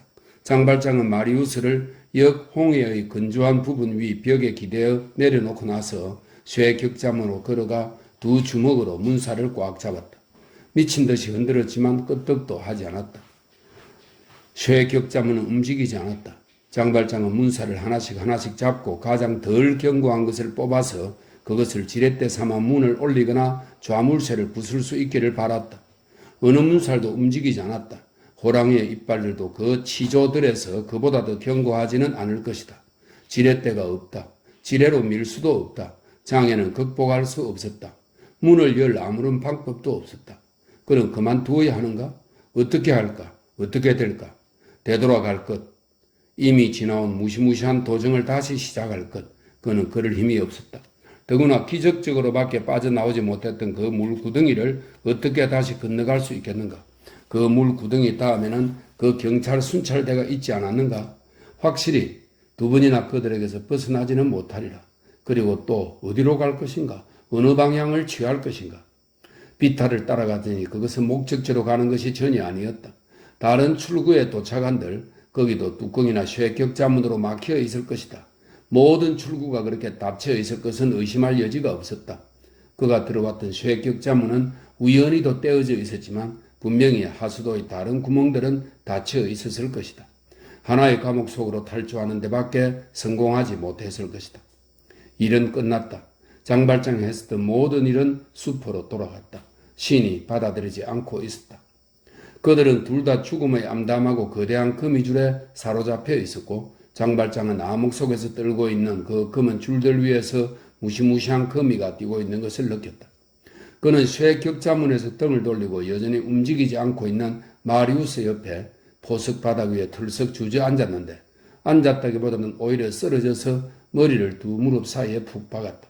출구가 없었다. 그것은 고뇌의 마지막 순간이었다. 이 심각한 낙심 속에서 그는 누구를 생각하고 있었는가? 자기 자신도 아니고 마리우스도 아니었다. 그는 코제트를 생각하고 있었다. 8. 찢긴 옷자락. 그렇게 한창 어리둥절하고 있는 판에 손 하나가 그의 어깨 위에 놓이고 한 목소리가 그에게 낮은 목소리로 말했다. 둘이서 나누어 갖자. 그 어둠 속에 누가 있었을까?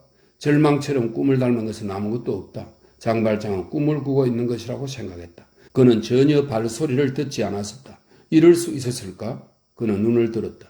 한 사나이가 그의 앞에 있었다. 이 사나이는 작업복을 입고 있었고 맨발이었다. 그는 자기 신발을 왼손에 들고 있었다. 걷는 소리가 들리지 않고 장발장에게까지 도달할 수 있도록 그는 분명히 그것을 벗었던 것이다.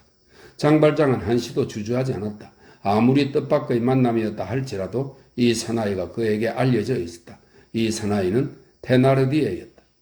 말하자면 펄쩍 잠에서 깨어난 셈이지만 장발장은 위급한 일에 익숙했고 얼른 막아내야 하는 예기치 않은 타격에도 단련이 되어 있었는지라 그는 즉각 다시 제정신을 차렸다. 게다가 상황이 더 나빠질 수는 없고 어떤 정도의 고뇌도 더 이상 커질 수 없었으며 테나르디의 자신도 이 암흑을 더 어둡게 할 수는 없었다. 잠깐 기다리는 순간에 있었다. 테나르디에는 오른손을 자기 이마 높이에 올려 그것으로 차양을 삼고 그런 뒤 눈을 깜빡거리면서 눈살을 찌푸렸는데 그것은 입을 약간 내밀고 상대방이 누군가를 알아보려고 하는 사람의 예민한 주의를 나타내는 특징적인 몸짓이다. 그는 거기서 전혀 성공하지 못했다. 장발장은 아까 말했듯이 햇빛에 등을 돌리고 있었고 게다가 한낮에도 알아볼 수 없을 만큼 모습이 흉해지고 진흙투성이가 되고 피가 묻어 있었다. 반대로 사실 희끄무레한 지하실의 빛이기는 했으나 그 희끄무레한 빛 속에서도 확실한 쇠격자문의 빛으로 마주 비춰지고 있는 테나르디아는 장발장의 눈에 그가 누구라는 것이 곧 명백해졌다.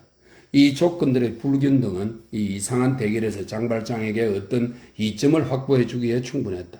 이 만남은 베일을 쓴 장발장과 가면을 벗은 테나르디에 사이에 일어나고 있었다. 장발장은 테나르디에가 자기를 알아보지 못하고 있다는 것을 곧 알아차렸다. 그들은 그 어슴푸레한 빛 속에서 서로 상대방을 제기라도 하듯이 한동안 서로 관찰했다.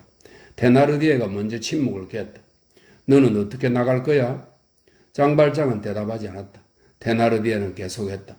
문을 곁새질을 해서 열 수는 없다. 그렇지만 너는 여기서 나가야겠지? 그건 사실이야. 하고 장발장은 말했다. 그럼 둘이서 나눠 갖자. 그게 무슨 말이야? 넌 저 사람을 죽였다. 좋아. 나는 열쇠가 있다. 테나르디에는 손가락으로 마리우스를 가리켰다. 그는 계속했다. 나는 너를 모르지만 난 널 도와주고 싶다. 너는 친구가 될 거야. 장발장은 이해하기 시작했다. 테나르디에는 그를 살인자로 여기고 있었다. 테나르디에는 말을 이었다. 내 말 들어 친구. 너는 저 사람이 호주머니에 뭘 가지고 있는지 보지도 않고 죽이지도 않았다. 내게 내 몫으로 반을 달라. 내가 문을 열어줄게. 그리고 구멍투성이인 그의 작업복 밑에서 큼직한 열쇠 하나를 반쯤 꺼내면서 덧붙였다. 자유를 주는 열쇠가 어떻게 생겼는지 보고 싶냐? 옛다. 장발장은 아연 실색했다. 이것은 늙은 코르네유의 말인데 그는 자기가 보고 있는 것이 현실인지 의심할 정도였다. 그것은 무시무시하게 나타나는 하늘의 뜻이고 테나르디의 형상을 하고 땅에서 나오는 수호 천사였다.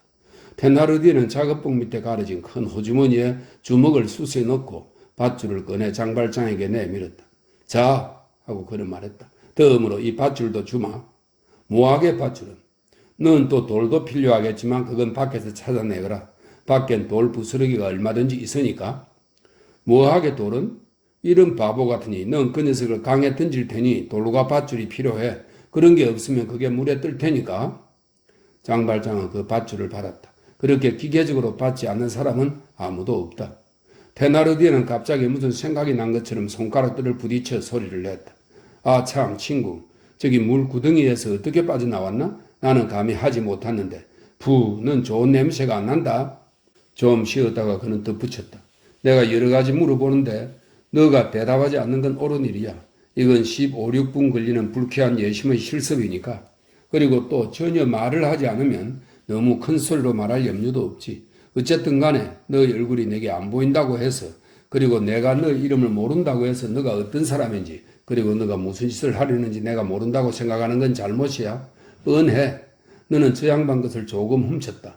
이제 너는 그를 어디다 치워버리고 싶어. 너는 강이 필요해. 위대한 바보짓거리의 은폐자인 강 말이야. 내가 너를 공경해서 끌어내주겠다.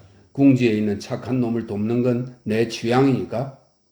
장발장이 입을 다물고 있는 것을 인정하면서도 그는 분명히 그에게 말을 시키려고 애쓰고 있었다. 그는 그를 옆모습으로라도 보려고 애쓰면서 그의 어깨를 밀고 여전히 여태까지의 중간음에서 벗어나지 않는 목소리로 외쳤다. 그 웅덩이 말인데 넌 대단한 놈이다. 왜 그 사람을 거기에 던져버리지 않았나? 장발장은 침묵을 지켰다. 테나르디에는 그에게 넥타이 구실을 하고 있는 넝마 조각을 겨루까지 다시 올려 매면서 말을 이었는데 그것은 성실한 사람이 할 수 있는 태도를 완전히 갖추는 몸짓이었다. 결국 너가 아마 현명하게 굴었는지도 몰라. 노동자들이 내일 구멍을 막으러 와서 틀림없이 거기에 파리 사람이 벌어져 있는 것을 발견할 것이고 그러면 연줄 조금씩 너의 자취를 바싹 쫓아서 너에게까지 올 수 있을 거야. 어떤 사람이 하수도를 통과했다. 그가 누구냐? 그가 어디로 나갔는가? 그가 나가는 걸 누가 봤는가? 경찰은 아주 머리가 좋거든. 하수도는 배반하고 사람을 고발한다. 그런 발견은 드문 일이고 그런 일은 사람들의 주의를 끄는데 자기들의 일을 위해 하수도를 사용하는 사람들은 별로 없다.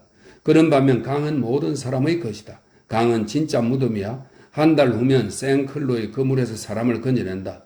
하지만 그게 무슨 소용이야? 그건 송장인걸. 뭐? 누가 그 사람을 죽였는가? 파리다. 그리고 경찰은 조사조차도 하지 않거든. 너는 잘한 거야. 테나르디에가 찌끄리면 찌끄릴수록 장발장은 더 말이 없어졌다. 테나르디에는 다시 그의 어깨를 흔들었다. 이제 일을 매듭짓자. 나누어 갖자고. 너는 내 일세를 받으니 너의 돈을 내게 보여줘. 테나르디에는 흉포하고 야수적이고 수상쩍고 약간 위협적이지만 그래도 우호적이었다. 이상한 일이 하나 있었다. 테나르디에의 태도는 단순하지 않았다. 그는 마음이 아주 편한 것 같지 않았다. 그는 아무렇지도 않은 체 하면서도 낮은 목소리로 말하고 있었고 때때로 손가락을 입에 갖다 대 쉬 하고 중얼거렸다. 왜 그러는지 짐작하기는 어려웠다. 거기에는 그들 두 사람밖에 아무도 없었다. 다른 악당들이 아마 어떤 구석에 그다지 멀지 않은 곳에 숨어 있을지도 모르는데 테나르디에는 그들과 나눌 생각이 없는 것이라고 장발장은 생각했다. 테나르디에는 말을 이었다. 끝내자. 이 파리 사람 호주머니에 얼마 있었나? 장발장은 자기 몸을 뒤졌다. 독자도 기억하겠지만 언제나 돈을 몸에 지니고 있는 것이 그의 습관이었다. 온갖 수단을 다쓰는 암담한 생활을 하도록 운명지어져 있던 그는 그렇게 하는 것을 철칙으로 삼고 있었다. 그렇지만 이번에는 한 푼도 없었다. 그 전날 저녁 국민병 제복을 입으면서 침울한 생각에 빠져 있다가 지갑을 가져오는 것을 잊었었다. 그는 조끼 주머니에 약간의 잔돈밖에 없었다. 그 액수가 30프랑쯤 되었다. 그는 진창에 흠뻑 적셔진 호주머니를 뒤집어서 역 홍요의 턱 위에 루이 금화 한 입과 5프랑짜리 은전 2입, 5육수의 큰 동전들을 늘어놓았다. 테나르디는 무언지 의미 있는 듯이 목을 꼬면서 아랫입술을 내밀었다. 많지도 않은 것 때문에 그를 죽였군. 그는 아주 허물없이 장발장과 마리우스의 호주머니를 만져보기 시작했다. 장발장은 특히 햇빛에 등을 돌리는데 정신이 팔려서 그가 하는 대로 내버려 두었다. 테나르디에는 마리우스를 만지작거리면서 요술쟁이 같은 민첩한 솜씨로 장발장 모르게 그의 옷자락 한 조각을 찢어서 자기 작업복 아래에 넣었는데 그 조각이 훗날 살해된 사람과 살해자가 누구인가를 알아보는데 도움이 되리라고 아마 그는 생각했을 것이다. 그는 그 30프랑 밖에는 더 이상 아무것도 찾아내지 못했다. 사실이군 하고 그는 말했다. 둘이 합해서 다 이것밖에 없군. 그리고 둘이서 나누어 갖자 하던 말은 있고 그는 다 가졌다. 그는 그 큰 동전들 앞에서 좀 망설였다. 곰곰 생각한 뒤에 그것도 역시 집어넣으면서 중얼거렸다. 상관없다. 이건 너무 싸구려로 사람들을 찔러 죽이는 거야. 그렇게 하고 나서 그는 작업복 밑에서 다시 열쇠를 꺼냈다. 이제는 친구, 너는 나가야 해. 여기는 장터 같아서 나가면서 돈을 치른다. 너는 돈을 치렀으니 나가라. 그러면서 그는 웃기 시작했다. 그가 모르는 사람에게 그 열쇠의 도움을 주고 자기 이외의 다른 사람을 그 문으로 나가게 한 것은 한 살인자를 구하겠다는 순수하고 사심없는 의도에서였을까? 그 점에 관해서는 의심할 여지가 있다. 테나르디에는 장발장이 마리우스를 다시 어깨에 매는 것을 도와주고 그런 뒤에 맨발로 쇠격자문 쪽으로 가면서 장발장에게 따라오라고 신호하고 밖을 내다보고 손가락을 입에 물고 잠시 망설이는 듯 서 있다가 밖을 살피고 나서 열쇠를 자물쇠에 꽂았다. 자물쇠 빗장이 풀리고 문이 돌았다. 삐걱거리는 소리도 덜거덕거리는 소리도 나지 않았다. 이런 일은 아주 부드럽게 이루어졌다. 분명히 이 쇠격자문과 돌적이에는 정성 들여 기름이 쳐져 있었고 생각했던 것보다 더 자주 열렸던 것 같다. 그 부드러움이 끔찍했다. 거기에 밤 손님들의 은밀한 왕래와 소리 없는 출입, 범죄의 자맹이 느껴졌다. 하수도는 분명히 어떤 알 수 없는 무리와 공모하고 있었다. 이 과묵한 쇠 격자문은 은닉자였다. 테나르디에는 문을 조금 열어 장발장을 겨우 지나가게 하고 다시 철문을 닫고 자물쇠 열쇠를 2번 돌려서 잠그고 숨소리밖에 내지 않고 다시 어둠 속에 잠겨버렸다. 그는 호랑이의 비로드 발로 걷는 것 같았다. 눈 깜짝할 사이에 그 끔찍한 구세주는 보이지 않는 곳으로 돌아가 버렸다. 장발장은 밖에 있었다. 9. 잘 아는 그 사람에게 죽은 것 같이 보이는 마리우스. 장발장은 마리우스를 2개 내려놓았다. 그들은 밖에 있었다. 장기와 어둠, 공포가 그의 뒤에 있었다. 건강에 좋고 맑고 생기 있고 즐겁고 자유롭게 숨 쉴 수 있는 공기가 그를 흠뻑 적셔주고 있었다. 그의 주위 사방은 고요.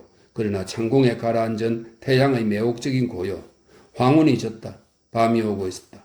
위대한 해방자, 고뇌에서 벗어나기 위해 어둠의 망토를 필요로 하는 모든 사람들의 벗. 하늘은 사방에서 광막한 고요처럼 나타나고 있었다. 강물은 키스 소리를 내며 그의 발에 오고 있었다.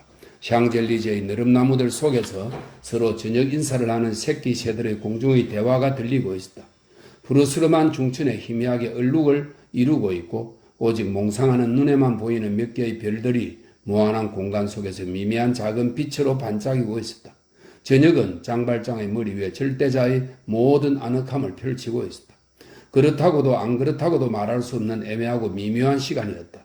이미 충분히 어두워져서 좀 떨어진 곳에서는 사람들이 그 어둠 속에 사라져 버릴 수 있었고 아직도 충분한 햇빛이 있어서 가까이 다가서면 상대방을 알아볼 수 있었다.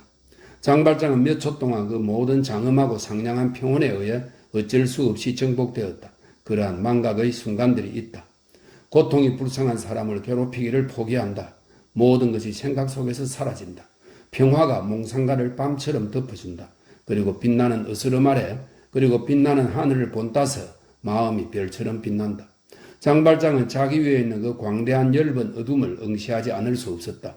생각에 잠겨 그는 영원한 하늘의 장중한 고요 속에서 황홀과 기도의 목욕을 하고 있었다.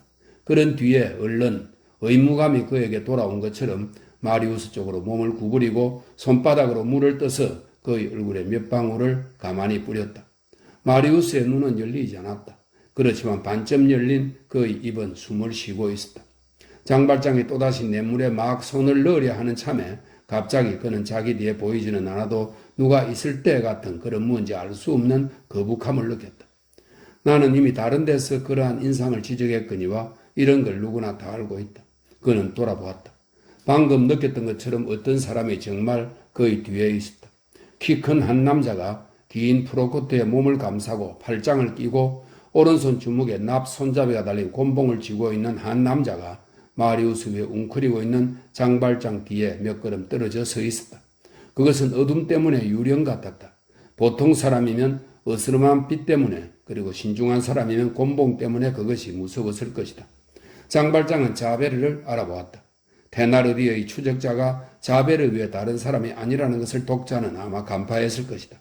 자베르는 뜻하지 않게 바리케이트에서 나온 후 경찰청에 가서 친히 청장에게 구두로 보고하고 그런 뒤 즉시 그의 업무를 다시 시작했었는데 그의 업무에는 독자는 그의 몸에서 압수된 쪽지를 기억하고 있겠지만 얼마 전부터 경찰의 주의를 끌고 있는 샹젤리제 세행강 우안뚝의 어떤 감시가 포함되어 있었다. 거기서 그는 테나르디에를 보고 그를 따라갔었다. 그 밖의 일은 독자가 알고 있다. 그렇게도 친절하게 장발장 앞에 쇠 격자문을 열어준 것이 테나르디에의 묘책이었다는 것 역시 독자는 이해한다. 테나르디에는 자베르가 여전히 거기에 있는 것을 느끼고 있었다. 감시받는 사람은 어김없는 직감이 있다. 그 사냥개에게 뼈 한 조각을 던져주어야만 했다. 한 살해자, 이게 웬 떡이냐? 그것은 화영감, 그걸 결코 거부해서는 안 된다. 테나르디는 자기 대신 장발장을 밖에 내놓음으로써 경찰에게 먹이를 주고 자기의 추적을 완화시키고 더 큰 사건으로 자기를 잊게 하고 이건 언제나 탐정을 기쁘게 하는 일인데 자벨에게 그가 기다린 데 대해 보답을 하고 30프랑을 벌고 자기로 말하자면 그러한 사건 전환의 도움으로 탈출할 그런 계책이었다. 장발장은 하나의 암초에서 또 하나의 암초로 갔었던 것이다. 연달아 테나르디에게서 자베르로 떨어지는 이 두 개의 만남, 그것은 가혹했다. 앞서 말했듯이 장발장은 더 이상 전과 같은 모습이 아니었기 때문에 자베르는 그를 알아보지 못했다. 그는 팔짱 낀 팔을 풀지 않고 감지되지 않는 동작으로 주먹 속에 곤봉을 꼭 쥐어보고 짧고 침착한 목소리로 말했다. 누구요? 나요. 나라니 누구요? 장발장. 자벨은 곤봉을 입에 물고 무릎을 구부려 몸을 기울이고 장발장의 양 어깨에 두 개의 바이스로 움켜잡듯이 그의 힘센 손을 올려놓고 그를 살펴보고 그를 알아보았다. 그들의 얼굴이 거의 닿을 것 같았다. 자벨의 눈초리는 무시무시했다. 장발장은 스라소니의 발톱을 승낙하는 사자처럼 자벨의 압박 아래 꼼짝 않고 있었다. 자벨의 형사 하고 그는 말했다. 당신은 나를 붙잡고 있어.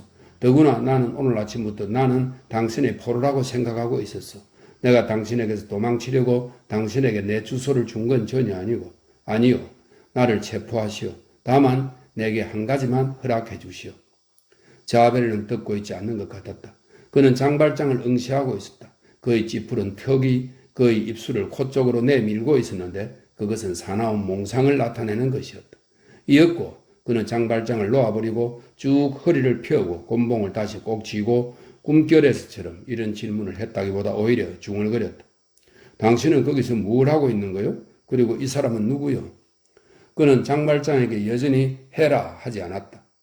장발장은 대답했는데 그의 목소리의 울림에 자벨은 깨어난 것 같았다. 내가 당신에게 말하고자 한 건 바로 이 사람에게 관해서요. 나는 당신 좋도록 하시오. 그러나 우선 내가 이 사람을 그의 집에 돌려주는 것을 도와주시오. 나는 그것밖에 당신에게 부탁하지 않소. 자벨의 얼굴이 다른 사람으로부터 양보가 기대되고 있다고 생각할 때 늘 그렇듯이 아주 긴장하였다. 그러나 그는 안 된다고 하지는 않았다. 그는 또다시 몸을 구부리고 호주머니에서 손수건을 꺼내어 물에 적셔 마리우스의 피로 물든 이마를 닦았다. 이 사람은 바리케이트에 있었어. 하고 그는 작은 소리로 그리고 자기 자신에게 말하듯이 말했다. 그는 마리우스라고 불리던 사람이요.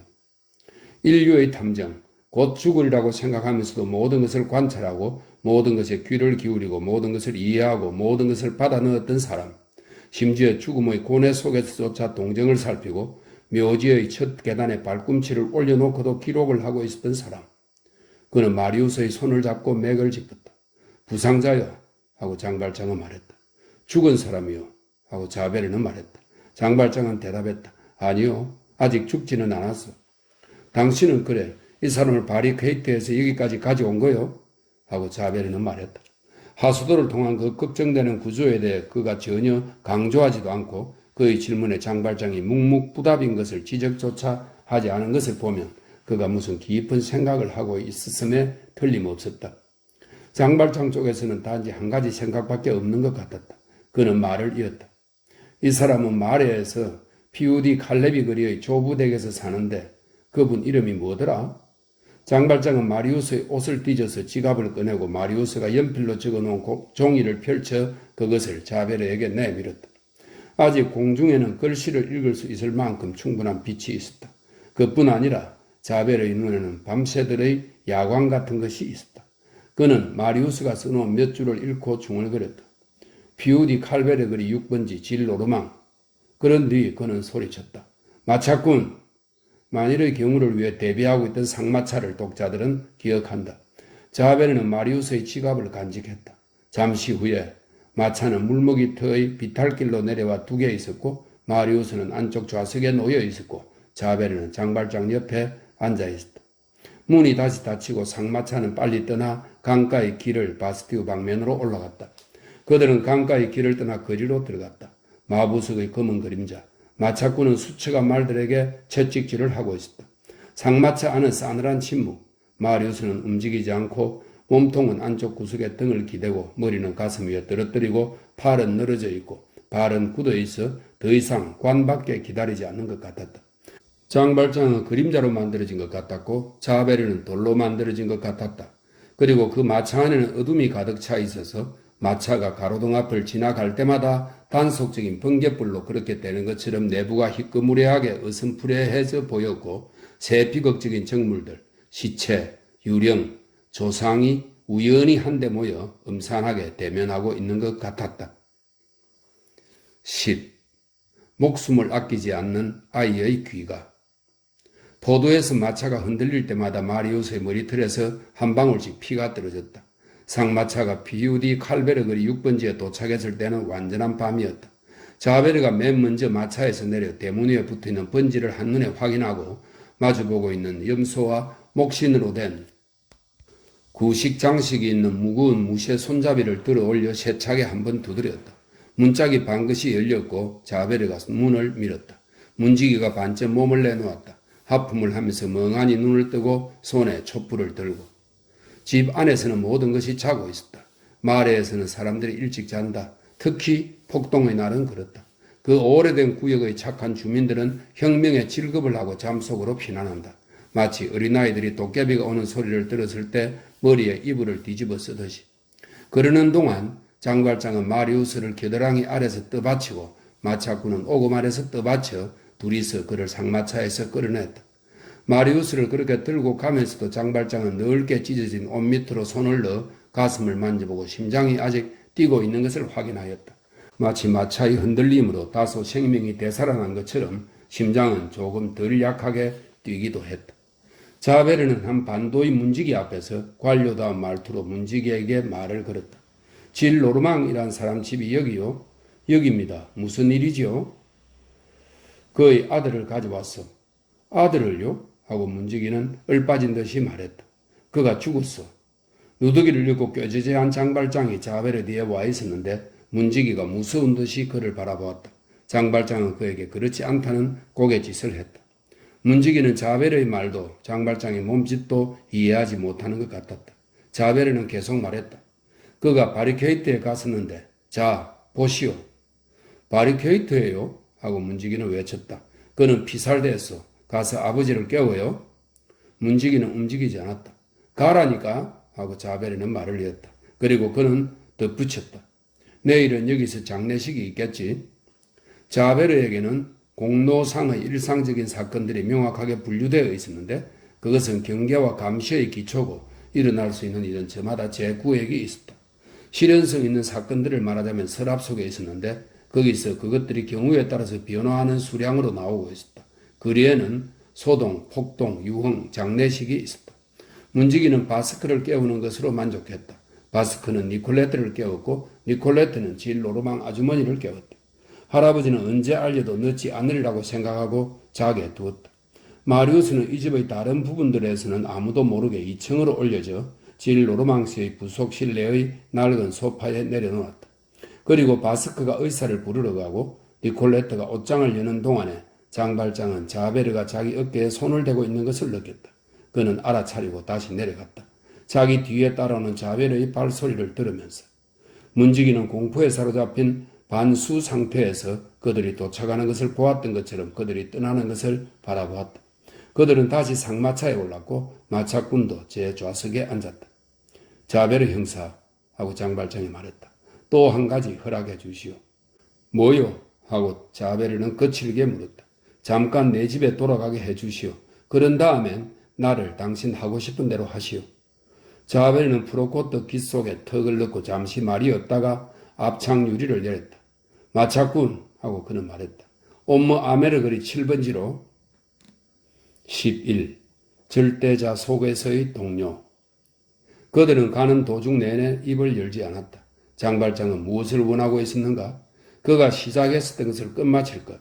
코제트에게 알리고 그녀에게 마리우스가 어디에 있는지 말하고 아마 어떤 다른 유익한 정보들도 주고 할 수 있다면 어떤 최후의 조치들을 취할 것.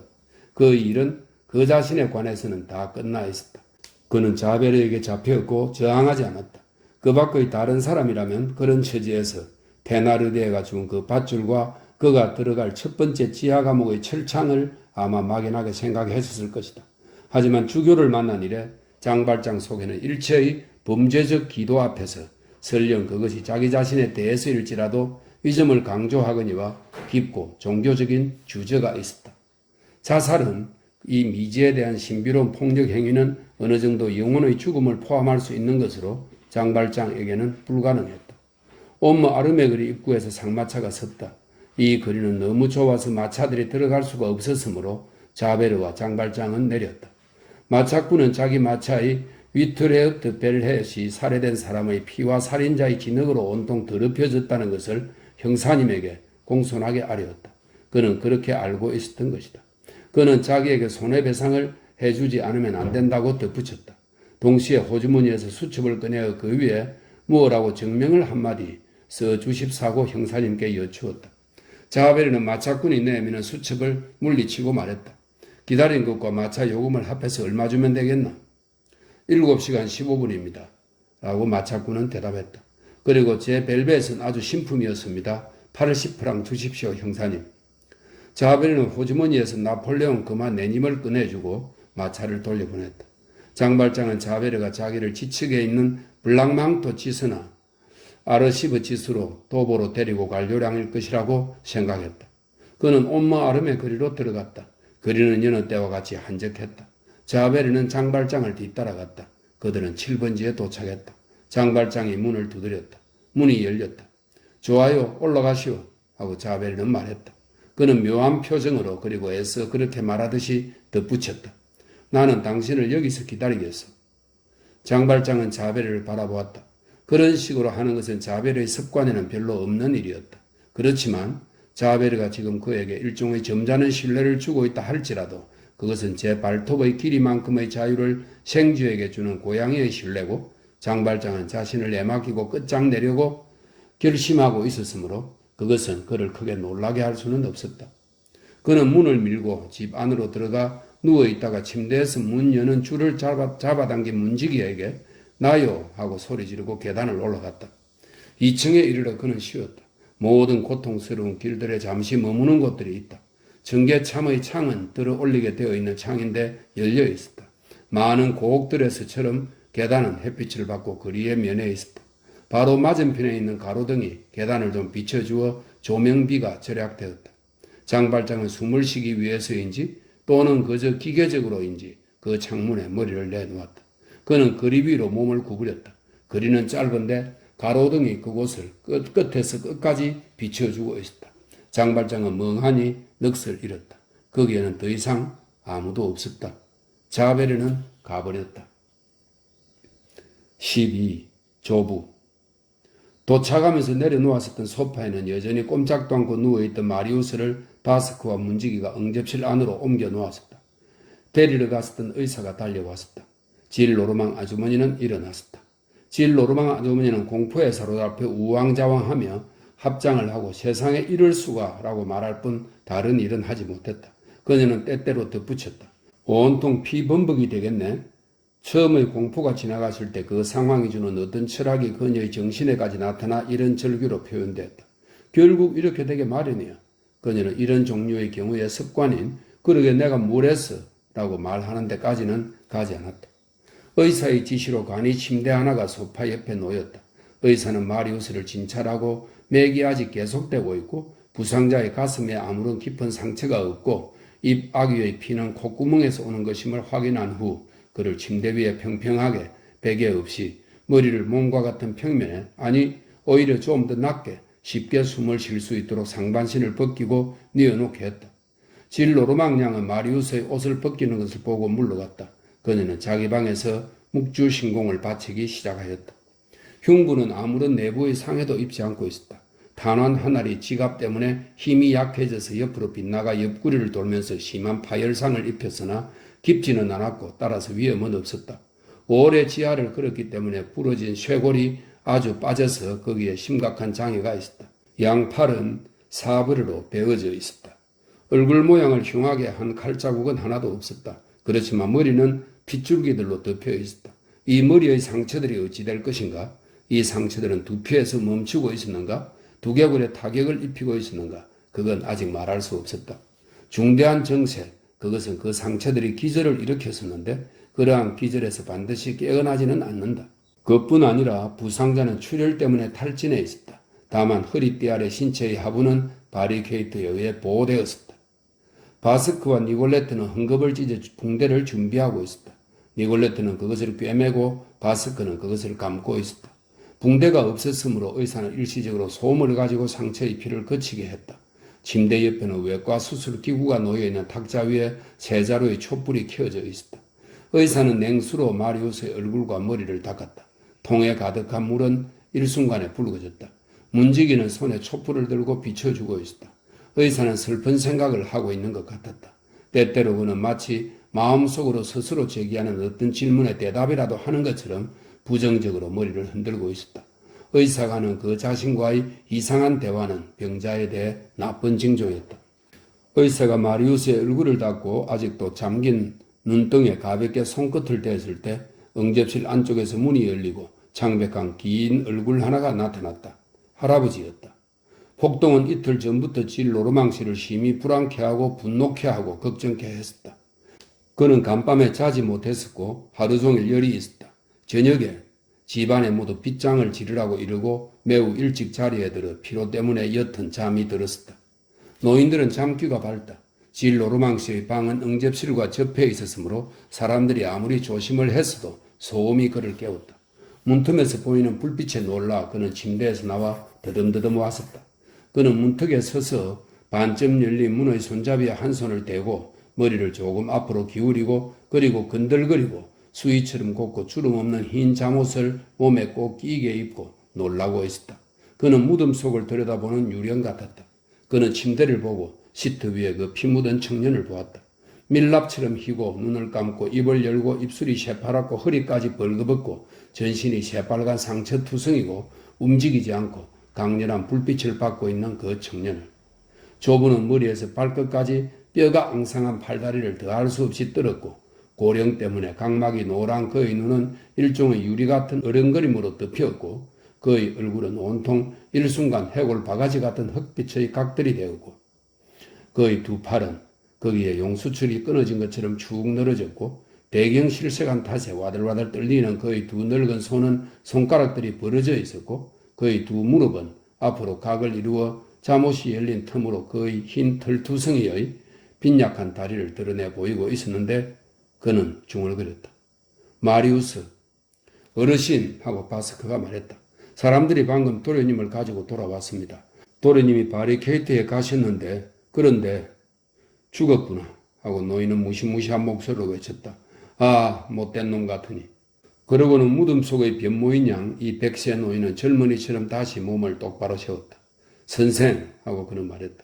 당신이 의사죠? 우선 내게 한 가지 말해주시오. 이 애는 죽었지요? 안 그래요? 의사는 극도의 걱정에 빠져 침묵을 지켰다. 질 노르망 씨는 두 손을 비틀면서 무시무시하게 웃음을 터뜨렸다. 죽었어. 바리케이트에서 죽음을 당한 거야. 나를 증오하면서. 얘가 그렇게 한 것은 내게 대한 반항이야. 아, 흡혈귀 같으니. 내게 이렇게 돌아오다니. 내 평생의 불행. 너는 죽었구나. 그는 창으로 가서 마치 숨이 막히는 것처럼 그것을 활짝 열고 그리고 어둠 앞에 서서 거리의 밤에 대고 말하기 시작했다. 질리고 칼을 맞고 참살당하고 무찔리고 갈기갈기 찢겼구나. 이걸 알았나 불황배 같으니. 너는 잘 알고 있었을 텐데.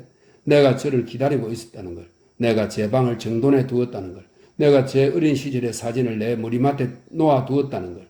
너는 잘 알고 있었다. 너가 돌아오기만 하면 된다는 걸. 그리고 여러 해 전부터 내가 너의 이름을 부르고 또 부르고 하고 있었다는 걸. 그리고 내가 저녁에 뭘 해야 좋을지를 모르고 무릎에 손을 놓고 노변에 앉아 있었다는 걸. 그리고 내가 저 때문에 얼이 빠졌다는 걸. 너는 잘 알고 있었다. 너가 돌아와서 나야 라고 말하기만 하면 됐다는 걸. 그리고 너는 이 집의 주인이 되리라는 걸. 그리고 나는 너가 하자는 대로 다 하리라는 걸. 그리고 너는 이 늙어 빠진 어리석은 할아비를 너 하고 싶은 대로 다 하리라는 걸. 너는 그걸 잘 알고 있었는데 그런데 너는 말했다. 천만에 그는 왕당파야. 나는 안 갈 거야 라고. 그리고 너는 바리케이트에 갔고 아기로 죽음을 당했다. 베일이 공에 대해 내가 말한 것에 대해 복수를 하기 위해서. 이건 불명예스러운 일이다. 그럼 누워서 고이 잠들어라. 그는 죽었다. 내가 이제 잠에서 깨어난다. 의사는 양쪽을 걱정하기 시작했는데 잠깐 마리우스 곁을 떠나 질 노르망 씨에게 가서 그의 팔을 잡았다. 조부는 몸을 돌이켜 확장되고 핏발이 쓴 것 같은 눈으로 그를 바라보고 그에게 침착하게 말했다. 선생 고맙소. 나는 편안해요. 나는 남자요. 나는 루이 16세의 죽음을 보았고 사건들에 대처할 줄 알아요. 한 가지 개탄스러운 일이 있는데 그건 당신네 신문들이 모두 나쁜 짓을 하고 있다고 생각하는 것이요. 엉터리 작가들, 구변 좋은 사람들, 변호사들, 연설가들, 연단, 논쟁, 진보, 광명, 인권, 언론 출판의 자유. 당신네들은 이런 것들 탓으로 당신네 아이들이 이 모양이 되어 당신네들 집으로 돌아올 것이요. 아, 마리우스, 가정스럽구나. 피살되다니. 나보다 먼저 죽다니. 바리케이트라고? 못된 놈 같으니. 의사선생, 당신은 이 구역에 사시죠? 안 그래요? 가정스럽구나. 피살되다니. 난 당신을 잘 알아요. 당신의 이륜마차가 지나가는 걸 나는 창문에서 보거든요. 당신에게 말하겠는데요. 당신이 내가 지금 화났다고 생각하시면 잘못입니다. 죽은 사람에게는 화를 내지 않아요. 그건 어리석은 일이겠죠. 이건 내가 기른 아이입니다. 이 애가 아직 아주 어렸을 때 나는 이미 늙었지요. 이 애는 작은 괭이와 작은 의자를 가지고 들러리 정원에서 잘 놀았는데 정원지기들에게 야단맞지 않도록 나는 그 괭이로 땅을 판 구멍들을 그때마다 단장으로 메웠지요. 어느 날 그는 루이 18세를 타도하라 라고 외치고 나가버렸어요. 그것은 내 탓이 아니요. 그는 진짜 장밋빛 뺨에 금발이었어요. 이 애의 어미는 죽었어요. 어린아이들이 모두 금발이라는 걸 알고 계시오? 그건 무슨 까닭일까요? 이 애는 저 루아르 강의 불안당들 중 한 놈의 아들이요. 하지만 어린아이들은 그들 아버지의 범죄에는 관계가 없지요. 난 얘가 요만한 크기였을 때의 일을 기억하고 있어요. 얘는 아직 드라는 발음을 하지 못했어요. 얘는 한 마리의 새인가 싶을 만큼 그렇게 부드럽고 그렇게 애매하게 말을 하고 있었죠. 한 번은 헤라클레스 페라네제 입상 앞에서, 이건 나폴리 박물관 소장의 글리고온의 작품이랍니다. 글리코온은 나폴레옹의 제1제정초 로마에 정주한 그리스의 입상을 제조한 사람입니다. 조각거네요. 입상 앞에서 사람들이 그를 둘러싸고 찬탄했던 일이 나는 생각나는데 그렇게도 아름다웠어요. 이 아이는 꼭 그림들에 있는 것 같은 얼굴이었으니까요. 나는 그에게 큰 소리도 지르고 겁도 주었으나 그것이 장난이라는 걸 그는 잘 알고 있었죠. 아침에 그가 내 방에 들어왔을 때 나는 두들거렸지만 그래도 그는 나에게 태양같이 보였어요. 그런 아이들에겐 저항할 수가 없어요. 그들은 우리를 잡고 우리를 붙잡아두고 더 이상 우리를 놓아주지 않아요. 정말로 이 아이처럼 사랑스러운 건 없었어요. 이제 이 아이를 죽이는 당신네들의 라파에트파와 벤자민 콩스탕파, 티르 퀴르 드 코르셀파에 대해서 당신네들은 뭐라고 말할 건가요? 이렇게 그냥 내버려 둘 수는 없어. 그는 여전히 창백하고 꼼짝도 않는 마리우스에게 다가갔고 그에게 의사도 돌아와 있었는데 노인은 또 자기의 두 팔을 비틀기 시작했다. 노인의 흰 입술은 기계적인 것처럼 움직이고 헐떡임 속에 숨결같이 간신히 들리는 그의 불분명한 말들을 내놓고 있었다. 박정한 놈, 정치결사 회원, 몹쓸놈, 혁명당원. 한 시체에 대해 한 죽어가는 사람이 나직히 말하는 비난들. 내심의 분출은 언제나 밖으로 나타나게 마련이므로 말들이 조금씩 다시 연달아 나왔으나 조부에게는 더 이상 그 말들을 할 힘이 없는 것 같았다. 그의 목소리는 10년의 저쪽가에서 오는가 싶을 정도로 희미하고 약했다. 그런 건 난 아무리나 상관없다. 나도 곧 죽을 테니까. 그런데 파리에 이 불쌍한 놈을 행복하게 해줘서 기뻐했을 말괄량이가 하나도 없다니. 재밌게 놀고 삶을 즐기는 대신 싸우러 가서 짐승처럼 산탄을 받은 무례함. 그것도 누구를 위해 무엇 때문에? 공화제를 위해서라. 쇼미에레에 가서 춤이라도 추지 않고. 그것은 젊은이들의 의무인데. 나이 20살이면 그럴 만한 필요는 있지. 공화제. 참말로 어리석음의 극치야. 가엾은 어머니들이여 예쁜 아들들을 만드시라. 이 아이는 죽었다. 그래서 두 장례식이 이 집 대문 아래서 있겠구나. 너가 그렇게 처신한 것은 라마르크 장군의 아름다운 눈을 위해서였다. 그는 너에게 무엇을 해주었느냐? 그 라마르크 장군은? 그는 저돌적인 군인, 수다쟁이, 죽은 자를 위해서 피살을 대다니. 이리도 미치지 않을 수가 있겠느냐? 이걸 아시라. 나이 20살에. 그리고 자기 뒤에 아무것도 남겨두지 않았는지 보기 위해 머리를 돌리지도 않고 이제 가엾은 늙은이들이 홀로 죽지 않을 수 없다. 너희 방구석에 뒤지라 올빼미야. 결국 참 잘됐다. 이건 내가 바라던 바다. 이것으로 난 즉사하겠다. 나는 너무 늙었다. 나는 100살이다. 나는 10만 살이다. 나는 죽을 권리를 가진 지 오래다. 이 타격으로 끝장났다. 이제 다 끝났다. 얼마나 행복하냐. 이에게 암모니아와 그 모든 약더미를 들이마시게 한들 무슨 소용이 있겠는가. 당신은 헛수고하는 거요. 바보 같은 의사 양반. 정말 이 애는 죽었어. 정녕 죽었어. 나는 그걸 잘 알고 있어. 나는 역시 죽은 나는 그는 일을 중도에서 가만두지 않소. 그렇다. 이 시대는 가정스럽다. 그렇게 나는 생각한다. 당신네들의 사상들을, 당신네들의 제도들을, 당신네들의 대가들을, 당신네들의 군의자들을, 당신네들의 박사들을, 당신네들의 불량배 작가들을, 당신네들의 거지 같은 철학자들을, 그리고 60년 이후에 틸러리 궁전의 욕심쟁이들의 무리를 질겁하게 하는 그 모든 혁명들을. 그리고 너는 이렇게 피살되면서까지 매정했으니 나는 너의 죽음을 슬퍼하지도 않을 거다. 알았느냐, 살인자야? 이때 마리우스는 서서히 눈을 떴고 아직 혼수 상태의 놀라움으로 흐려진 그의 눈길이 질 노르망시 위에서 멈추었다. 마리우스! 하고 노인은 부르짖었다. 마리우스! 내 귀여운 마리우스! 내 아기! 내 사랑하는 아들! 너가 눈을 뜨는구나. 나를 보는구나. 살아있구나. 고맙다. 그리고 그는 실신하여 쓰러졌다.